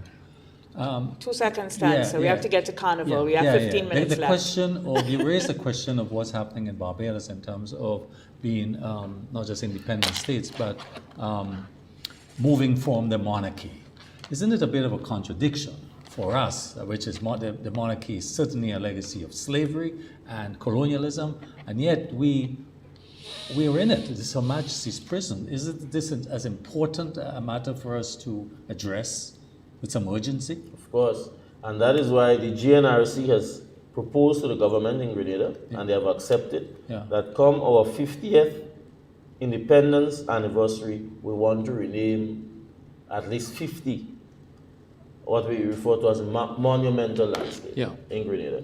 And not just Her Majesty's prison, the Royal Grenada Police Force. And all these streets, Grenville Street, this street, and so on, they were former governors. But also the legal aspect of it, Ambassador. The legal aspect of it. In terms of to be to remove ourselves from the monarchy. Well, that will take an entire round table discussion. Fine, good. We move on. We'll have That's you back on that. Fine. We move on. But just to say that Grenada, we've had 2 referendums. Yes.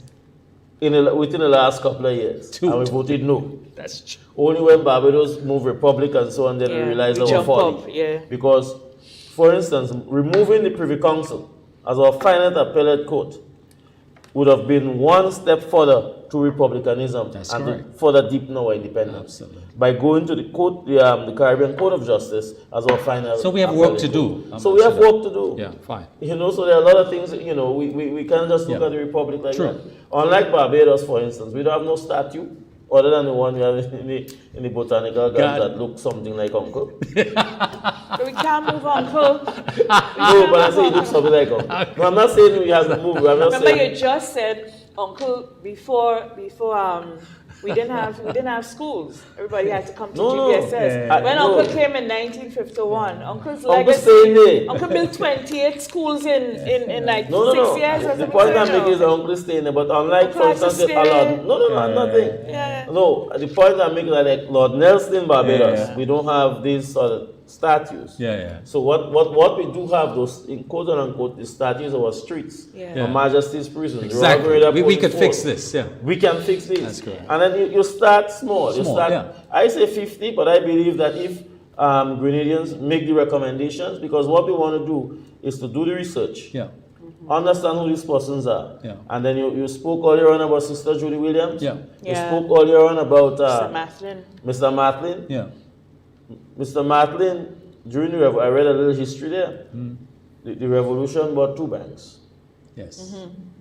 NCB, that is Pointy owned, Yes. and GBC, that is Mr. Man. And them 2 Grenadian fellas, they make this into multi-million-dollar. Yes. So where Yes. So Very important. why you can't name something after these fellas? And Mr. Archibald has the best story about No, national that's the Who's point I'm making. Halifax? So And these who are the is- facts. yeah. But I say to persons and so on, if you don't read the history, you'll never know anything about Mr. Pointy Archibald, you'll never know anything about Mr. Martin, Exactly. you'll never know anything about Sister Judy. Right? But you know about Francis Drake and you know about Exactly. This is an opportunity, So Ambassador. we have work to do. We have work to do. So we'll definitely have you back because we have to continue this conversation on reparations and reparative justice, and just that the fact that we even established a commission, have you heading it up as the ambassador, our government accepting that yes, we agree and we are pressing forward. It means There's that some we other are news on making it in the strides. next week, making progress. You're right, you'll have some more There's some more announcements things, for yes. us. All right, and you did cost us a royal visit, but The royals refuse to come to the most beautiful island in the whole world. Que sera, sera. Que sera, sera. We are a spicy bunch. The carnival. So we switched to carnival now. So you put on your Spicemas hat because you're ready. All right. So tomorrow we launch carnival at the National Stadium right here. Yes. And so we ready? We're ready. We're ready as can be, and it's good to be here with Spicemas because it's been a long road just trying to push the pocket, trying to push things along to make sure that Carnival happens in 2022 after 2 years of no Carnival. And having said that, we're still not yet out of COVID completely, you know, so that we had a lot of hard work in terms of trying to share with government a perspective with regards to what we call the plan A, of a worst case scenario of how we can do it. We're minimizing the risk because really and truly there is no foolproof of what we're doing. So to get to minimizing the risk under plan A, and then if things has improved as it has, then we can open up a little bit more and we can have Carnival as close as it is possible to what we knew pre-COVID-19. Right. So it's a really good feeling to be here, and I believe that there's an excitement, there's a buzz. I believe Spicemas 2022 will be the biggest ever, frankly. Yeah. Senator Arley, the return carnival launched tomorrow. It's here. What I could say to Ambassador? You ready? Yeah, well, I always ready. He ready for pan. He loves pan. He loves pan. He loves pan. Yes. Ali knows me well when it comes to that. What I could say, Ali, is that when I talk to the hoteliers and all of these people and so on, the entire carnival period is booked out in mostly all these facilities. Wow. Yeah. And that is a positive thing for us in Grenada and what is going to happen at that time. Of course, we have to manage COVID going forward. That we know is something that has to keep on the radar. But I think the marketing and what we're promoting and what is happening leading up is working positively to that sector in tourism and entertainment because they suffered so badly under the COVID time. And it is a good thing. And I mean, psychologically and otherwise for people, it's good to release some tension in the festive way that we do around Carnival time. So I think that is a good aspect of it. I must say to Byron and the rest of the team that I'm planning to play short knee, so you better watch out. Oh, that's short knee. You're gonna have a good time. Yes. Hope you have Fred powder, Yeah, but yeah. Because you can't play short knee and Fred powder. Yeah, come in and look for people there, so careful. But Ambassador, fantastic. where do you locate the preparation or the various mass bands and participation of patrons generally? Where is that? What are your expectations, projections on this? As I've said to persons that it's been a while since we just discussing and speaking about Carnival in April, in March, short time, February. short time, yeah. I think they are there. I had a meeting with the Mass Band Association this evening before coming here, and I know that they're working hard to get things going. The bands that are not members per se of the Mass Band Association, their advertisements are all over Facebook. They're ready with their costumes and so on. Yeah. And it's difficult for them, not just because of COVID, but also the Ukraine issue. Because generally they would source materials from China.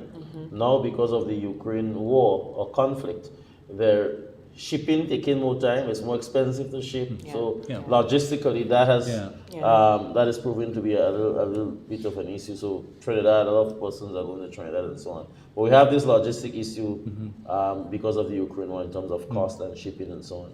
But I believe that we are working around it. Well, with regards to the artists for the soca men, the calypsonians, they're ready to go. The steel bandsmen are ready to go.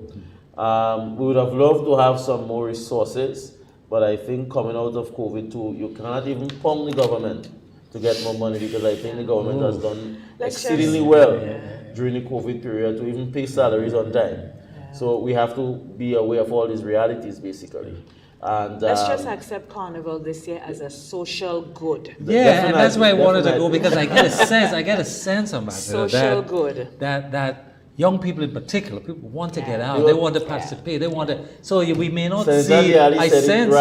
I sense we may not see all this costume, but people want to get out. People want to party. People want to live life, celebrate. And that's what it is. And that's going to be big. I know. The theme of Carnival is a celebration of life. Basically, we're glad to be here. Of course, that's the point. But I think we're going to have big costume bands. Yes, we will. I think we'll have a lot of really good music and steel bands. We're going to have real culture. Good.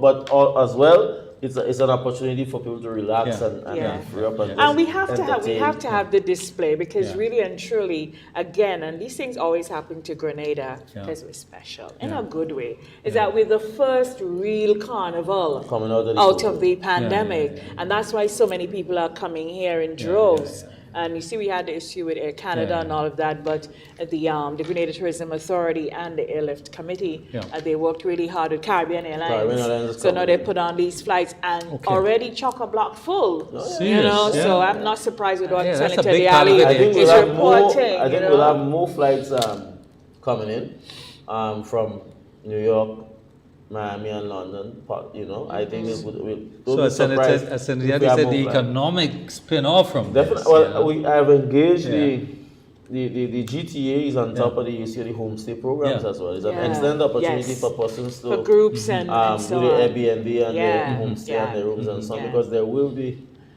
a lot of people here for Spicemas. Yeah, they're trying to sink the rock. Well, they could never. We're happy to have them. Many have tried. It will have spin-offs. It will have spin-offs not just for the hotel sector, but the farmers, the fishermen, vendors, and so on, the roast corn vendors, and so on. And if you notice, we have added some new elements to Spicemas. Yes. And one of the things that economic thing that we thought really that the Au revoir, which is a Saturday after Carnival, where we'll have the display of Carnival winners, is another opportunity again for the vendors, the men selling their drinks in the cooler and so on, Shorty and all them boys, and the carnage vendors and so on, to make a last blast. So that you have a last chance to spend all the EC before you go back.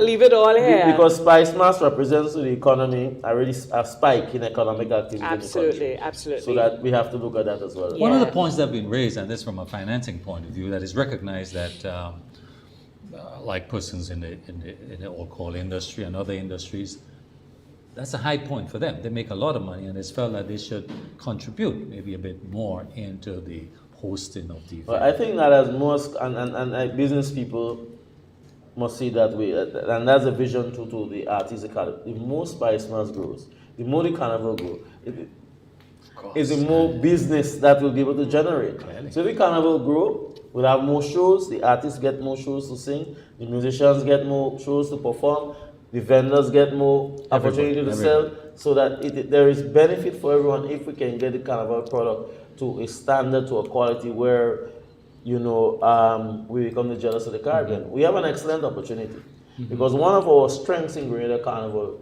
is the security and safety It's clean, it's nice, it's the best. You know, let us not underestimate that. You can come to Grenada and sleep on the beach.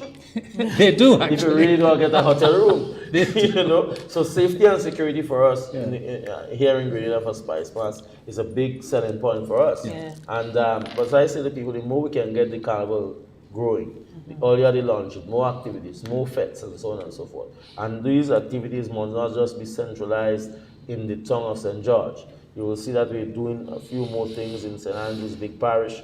We want to ensure that in Victoria, we can do the traditional mass in a serious way. We want to make sure that not only in the town of St. George that benefits from not the culture, but and the economic activity, but also we can do successful events in the outer parishes and make it truly a national festival. So that's one of the objectives too. Ambassador Gill, I want to take this comment here from a Facebook viewer that I think is really, really useful, but you'll answer. She's saying that Carnival seems to be not catering to families and more to mature citizens. I have not heard whether there will be the national pageant. Also, Carnival in many parishes has been downgraded to a never-ending juve.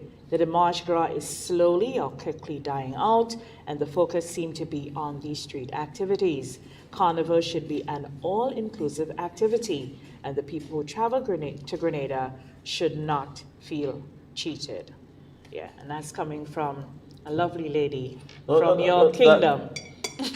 Now that's a fair observation. Yes. And that is why you would not get everything this year, I must say, because of the short time that we've had. But we are working with from next year properly. We want to work to develop the parish carnivals.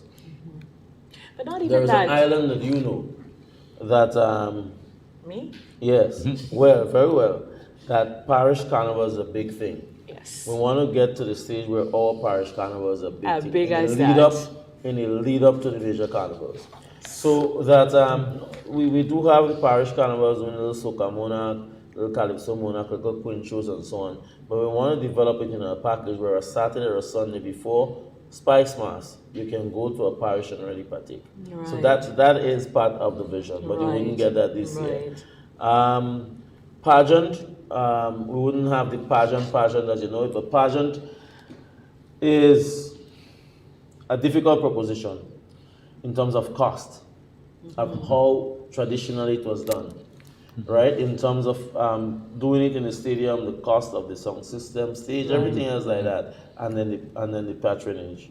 Carnival Monday is slowly evolving, but I believe that there is space for us to do something very beautiful on a Monday. Yeah. I'm not certain that it will be the pageant as we knew it, but it's something that we need to like seriously... a focal point on the route for display? Yes, on Monday evening. So that is something that we are working on. Okay. I'm not going to guarantee you that this year because we just want to, we're glad that we're here, but we wouldn't get everything this year because today I said we're going to buy it as much as we could chew in 2022 in a serious way. We just simply cannot solve right. With the Calypso finals, the Mardi Gras that the lady referred to, that is why we are experimenting with it on a Thursday night in Grenville. Right. Because we recognize that over the years, the turnout has been dwindling, you know, and we want to see if we could bring the Calypso finals to St. Andrews, which is the catchment area for all Calypso, top St. David's, St. Patrick's, St. Andrews catchment, and see if we could do some add-ons and so on and really bring back, because I believe that Grenada is still a Calypso lover. Yeah, and I think we love their Calypso. I think and that's good. That's some of the good that's come out of COVID and so on, how we were thinking and doing things. Because I think when you go to Grenville, for semi-finals, I mean the attendance, the energy, it is really the place where you feel it, you know? And what took us so long to have the finals in St. Andrew, that's where it belongs, naturally. And I believe it to be a success. That's where it belongs. Because even that's where it's going to be, the finals. Yes, on Thursday night. Selector Day, are we going up Thursday night for Calypso? Well, I mean, I ain't have to tell you that. I mean, as you know, once we are semi-final and so on, he and I have had an encounter in semi-finals. You know, so, and you know, our ambassador is a participant, you know, he used to sing and so on. I tell you, he had real tunes. When I was on the radio, I used to play tunes. We know his talent on that side. Yeah, so man. Without a doubt. They need blood. I say to people, one of the biggest things I wanted to achieve in my life is to sing a calypso. I know that. We do that. We had speaks on that. Yeah, it's got to be a big thing. I don't have to be skyscraper. I have something to admit. You know, I was at one time a one-time judge in the semi-finals in Simone, and on that occasion, Soca Boca made it to the finals, and I was blamed for getting in there. You know. What song you did that day about the farming? And hole in the road. Yeah. But and road in the hole. But Brenda, you spoke about the thing about the atmosphere in Grenville. Yeah. I mean, when you go to Grenville on a semi-final, man, that's the best thing. You smell the rivers. You smell the chicken roasting. It's an occasion. Yeah. You know what I mean? It's true. And you know, as we talk about Grenville, only today, guys, I saw Minister Kate Skeeter Lewis Peters. She was on the ground in the Simone and Pavilion, and they were moving. They were actually breaking ground today, tractors. So they started. We need that. The cultural center started, We need a I was like, wow, That's can't wait to go back there. That place was special. That place was special. It's one of the things that Ambassador Gill, I think, because of its cultural significance and everything in that area of the island as well, something that would work really well there too, be something like a cultural museum. Yeah, in the whole pavilion area. Yeah. I don't know if it's part of the design. I think I heard Minister Cox saying that one time. I'm not sure. When I was in government, and so part of the idea too is that we need some good front conference room facilities as well. So you can do seminars, workshops. It's part of the development. Part of the development, you know. So you can do the cultural workshops. Like poetry, Tivoli, pearls, that area is so rich in terms of our heritage and the history and so on. And all of that is tied to, you know, the whole thing. And something like Simone's Cultural Center will do very well for community tourism. Absolutely. You know what I mean? So you bring in this kind of activities to these communities. The economic spin-off is excellent. So you need to diversify in this area. Absolutely. But tomorrow is a launch. What's happening tomorrow? Are you ready? Yeah. Well, what do I expect? The gate open. Should I attend? What is happening tomorrow? Of course you should attend. What is happening tomorrow? It starts at 5:30. So this year the concept is after work line. Yeah. We not yet. Well, traditionally for the last couple of years we'd have the parade of the fancy mass from the bus terminal going up. We're not going to have that this year because the mass bands obviously are not. Naturally. So what we're going to have the winners of 2019, top 3 Panorama, top 3 Soca, Power and Groovy, top 3 Calypso. The Queens will be launched tomorrow as well. The Queens, 2022 Queens, they will be on parade. So that's something that Lexon and a team is going to showcase tomorrow. And then general entertainment. The mass band should have the prototypes, samples, the designs, and so on display. Some visually, some might have the booth. Good. And we have traditional mass, a little display of jab. We can't do the oil on the grass because we're doing it in the cricket facility, and I believe this would be in which stadium? Cricket stadium. Maury Lewis, Junior Maury or Lewis stand. Fine. I think that's in the same area to where Mayday. And it's a free entrance? Free entrance. Coming after work, bring your family and so on, get a good display. Okay. And it starts at 5:32. 5:32. Why all the Spice Islanders? Brother, you don't want coffee, you know. You say 5:30 to 10. People will say, what now? Well, then bring my coffee here, boy. It's Friday night. It's Friday night, you know, so you come, you know, let your head down and so on, and to take in some Spice good music, live performances. Thing never ever end. Live band, it's just as Lily said, the Juve never ended. But it has to end It has to because end. we It have has to to play end. mass. We have to do other things, Yes. you know. Yes, but this is one of the things we have to have a discussion with as well, you know. Yeah. The juve can't just be forever. No, No, you no. will have fellas that will stay dirty for 3 days, right? Dirty? No. Colin go get vexed with you. Well, yeah. Dirty? Then the regalia. Colin regalia. will stay in his costume Yes, he's in his for 3 days. regalia. So Yes. you have fellas that will do that, but the carnival is not just about the jab. I love the jab. The jab, though. But we have to have the fancy mask, you have the money light mask, you have the little pan plate and so on. So it's not just a variety. It's a lot of us playing jab. I know, and I know every year we hear noise about money and subventions and all of that. Has that started to, has the government advanced money to the corporation? Yes. Has those disbursements started? Yes, disbursements have started already. This year, as I said, we not being able to get an increase in money from central government, which is understandable. Yeah. Yes, and so we've said to all of our stakeholders we're not able as well to give an increase in subvention, which I think is reasonable because that's where we are, right? We have the same amount of money from, right? So we already started giving subventions, and the CAISO tents already, the PAN people already will do some more. So how much tents are you going to this year? 5 tents. Oh, nice! tents, Really? One in carriacou. Really? Yes. Wow. So what we're trying to do is Sell it to the alley. streamline the tents, Where me? right? Make it get the tents more Sell it to the organized. alley. 5 tents. Yes, Brenda. How I are you? hear you. I hear you, and I know why you want to go to those tents, eh? I love Calypso tents. No, okay. Yes, me too. I grew up in But Calypso Calypso tents, the only tents. thing is that you can get a little humor, a little low talk and so on and so forth. Yes. So the Yes, Calypso, 5 Calypso Byron, I tents. won't tell you what she does do in tent. I won't tell you. Lord.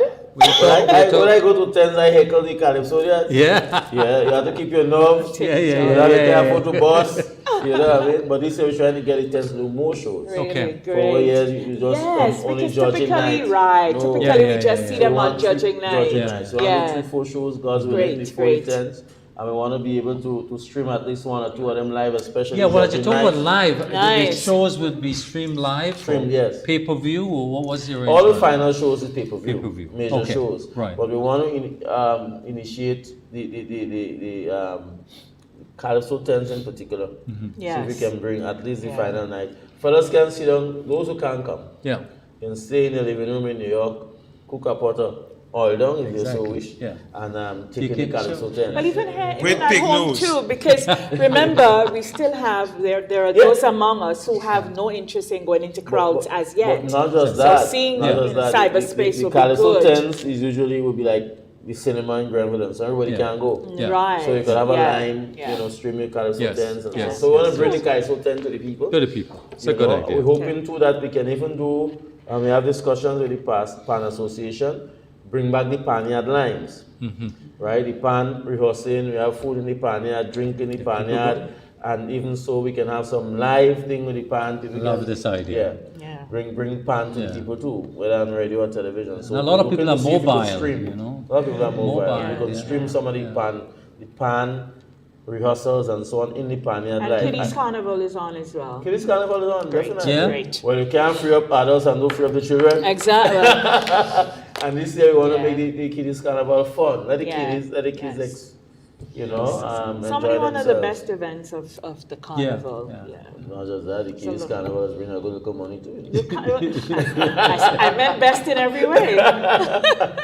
No, but we want to ensure that the kids have fun. They Yeah. deserve to have fun after Fun, 2 yeah. years of lockdown. Yeah. Yeah. You know, so the junior Calypso is back, the junior pan is back, and so on. So Great. Kiddies So, Carnival. so Brent, I have a question for Senator Diali. Shoot. Senator Diali, can you hear me? I'm hearing you perfectly, So, Byron. so are you keeping your prediction that you think that the election will be before Oh, Carnival? Jesus. Yes, I am still predicted. I ain't losing my bet just so. What's wrong with you? Okay. Fine. We have a bet. We have a bet, Ali, Byron, and myself. I can't tell you what the bet is, but what we gonna get, whoever win or lose. But certainly, yes, Byron. You're sticking I am to- of the view. Our Prime Minister said quite clearly in the last thing they had in Sauters, where that, you know, is one sleep at night and he could ask the Governor General to dissolve Parliament. So. But you hear what he the said. Constitution allows you to do that. He said more than that, you know. Once Parliament gets dissolved, it's 90 days. Anytime within that 90 days, you could call. So, you know, still within prediction by. Okay. But he said more than that, Senator Arley. Yeah. He said that the bell leaves his pocket.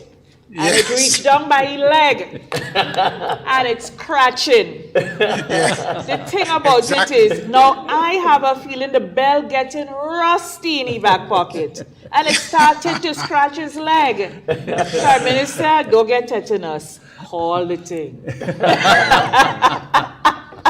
We have a couple more launches, those on the western side and those in the St. George area, and I suspect it will happen on one of those platforms. I have a feeling that I feel Moss sing a song, feel the bacchanal breeze. Carnival coming and the election carnival number 3 coming. We had cricket, we had intercall. Elections and then the real thing. And election campaign is a lot of shows. Yeah. So if you come before Carnival, is that a problem? Listen, let's just Right say, build up. Calypsonia's making a Yes. little money All the too, fellas on the stage. let's just say it's a Good lot for of the economy. entertainment. Yeah. Why not? You know? Yeah, so it was great having you, Ambassador. You need to come back and thank join you us so on the much. round table again. We need to talk some more about reparations, and I guess as we go into Carnival, we'd have some more conversations as well. And Carnival is normally bacchanal. We're not doing that this year. It's one love. Well, I ain't see no reason for One bacchanal. love. Yeah. Let's just get it No, going. you know we spicy. The bacchanal is just coming. Yeah. There's no good reason for quarrel this year. We're just happy to be alive and celebrate Have life. fun. Yeah, Have a fun. celebration of life. I like that. Yes. We lost so many people Yeah. and so many things and all of that, and it truly is. I mean, when you listen to some stories of persons who had COVID and really thought they wouldn't make it. Correct. Then it hit so. Yeah, Yeah, when It's a tough time. persons they were, you know. yeah. Yeah, so I mean, Yeah, just some today point somebody in time. invited me to a very elaborate birthday party. Yeah. And, you know, I was like, oh, thanks for the invitation. And then, you know, they went on to explain what they're doing. And she's like, you're not going to ask me why I'm having a birthday party? I'm like, no, why would I? And she said, because typically she didn't ever saw nobody know when it was her birthday. But she had COVID. And she really thought COVID was going to knock her out. And she said, Brenda, birthdays mean so much to me now, you have no idea. So I'm celebrating my friends and I'm celebrating myself. And I said, yeah, you have to. You have to. People tell you, recount you the stories they went through this COVID. Yeah. It's a tough time. You have to, yeah. But here we are. And we have to be thankful to those of us who made it here. Yeah. And we have to try and keep as safe as we can and responsible as we can as we go through this period. And, you know, I think the Spicemas Corporation as well, Ambassador Gill, you can assist by just, you know, keeping, you know, the sanity and some of the moral and ethnic fiber of the country, because really too many young people, I mean, underage young people are involved in drinking. We have to be responsible, you know, the bar owners and access, access. So we have and we have to and find as a way. adults as well, you know, parenting. You know, when I was that age, I couldn't think about Exactly. Times change. you know, so it's on all different levels, you know, we have to be more responsible, you know. Yeah, but we have to try to maintain the take care of sanity. our society. Yes, take care of each other. Senator Daly, your parting shots?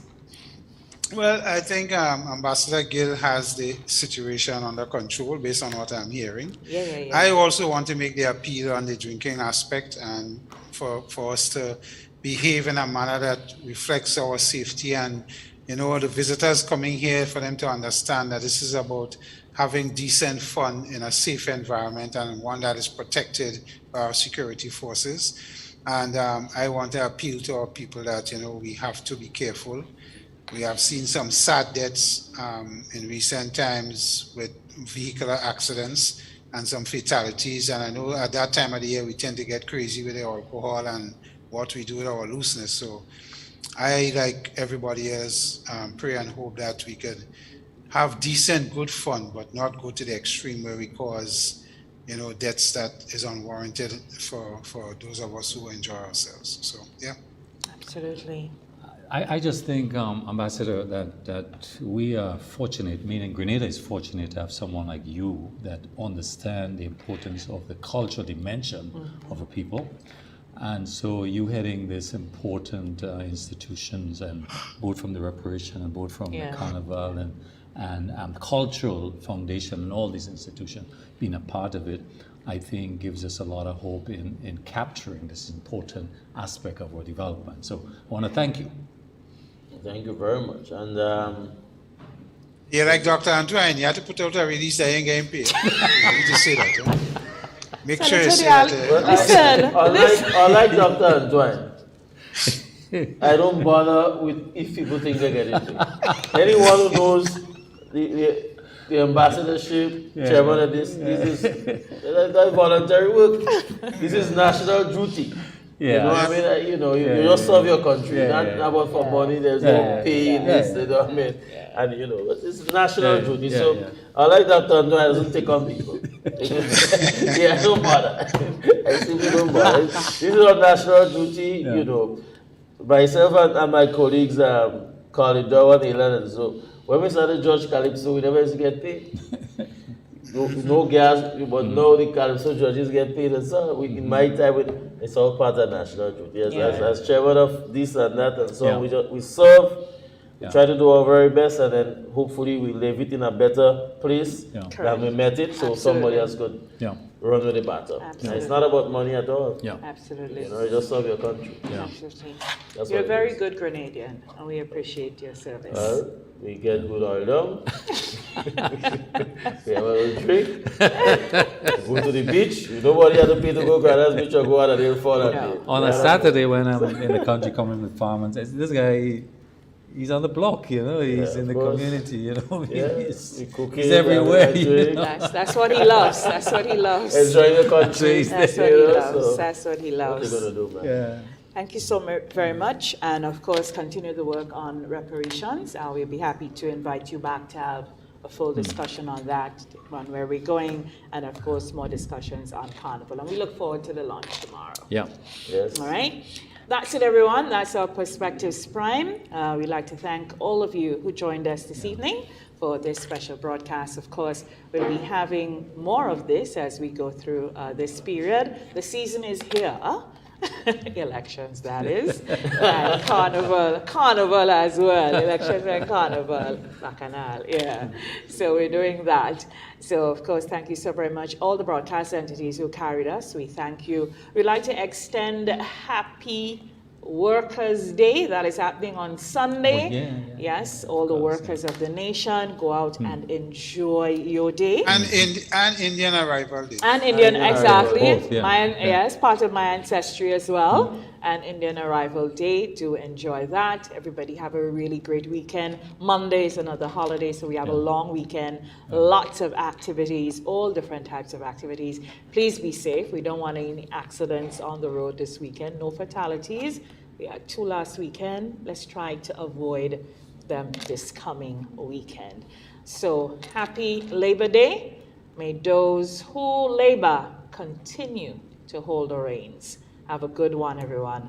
Thank you so much to our production team here, our executive producer, Richie Oliver, Nazim Benjamin, who provided our professional streaming services, and Blondell George, our director, the other Olivers and Dragons, who took care of our Kurlan dragon, that is not a real dragon, who took care of our camera and audio. Thank you very much. I know when we started the program this evening, the audio was a little dodgy, and we do extend our regrets for that, because of course we are known for great quality here at Perspectives with a great TNR team. So we're known for that. So we extend our regrets. Have a good evening. Enjoy the rest of the night. It is no longer evening. 10 o'clock is gone. So enjoy the rest of the night. Have a great weekend. Go out to the launch of Spicemas tomorrow and enjoy your long Labor Day weekend. I'm Brenda Batiste for Perspectives. Until next time, bye-bye. Get ready as the most anticipated carnival in the region takes center stage once more. It's Spicemas, The Return, launching on Friday, April 29th at the National Cricket Stadium from 5 p.m. Witness all elements of Spicemas, including calypso, soca, pan, and mass. And the best part, admission is free. Come make the line after work and see us at our best at the National Cricket Stadium on Friday, April 29th for the launch. It's Spicemas, The Return, a celebration of life.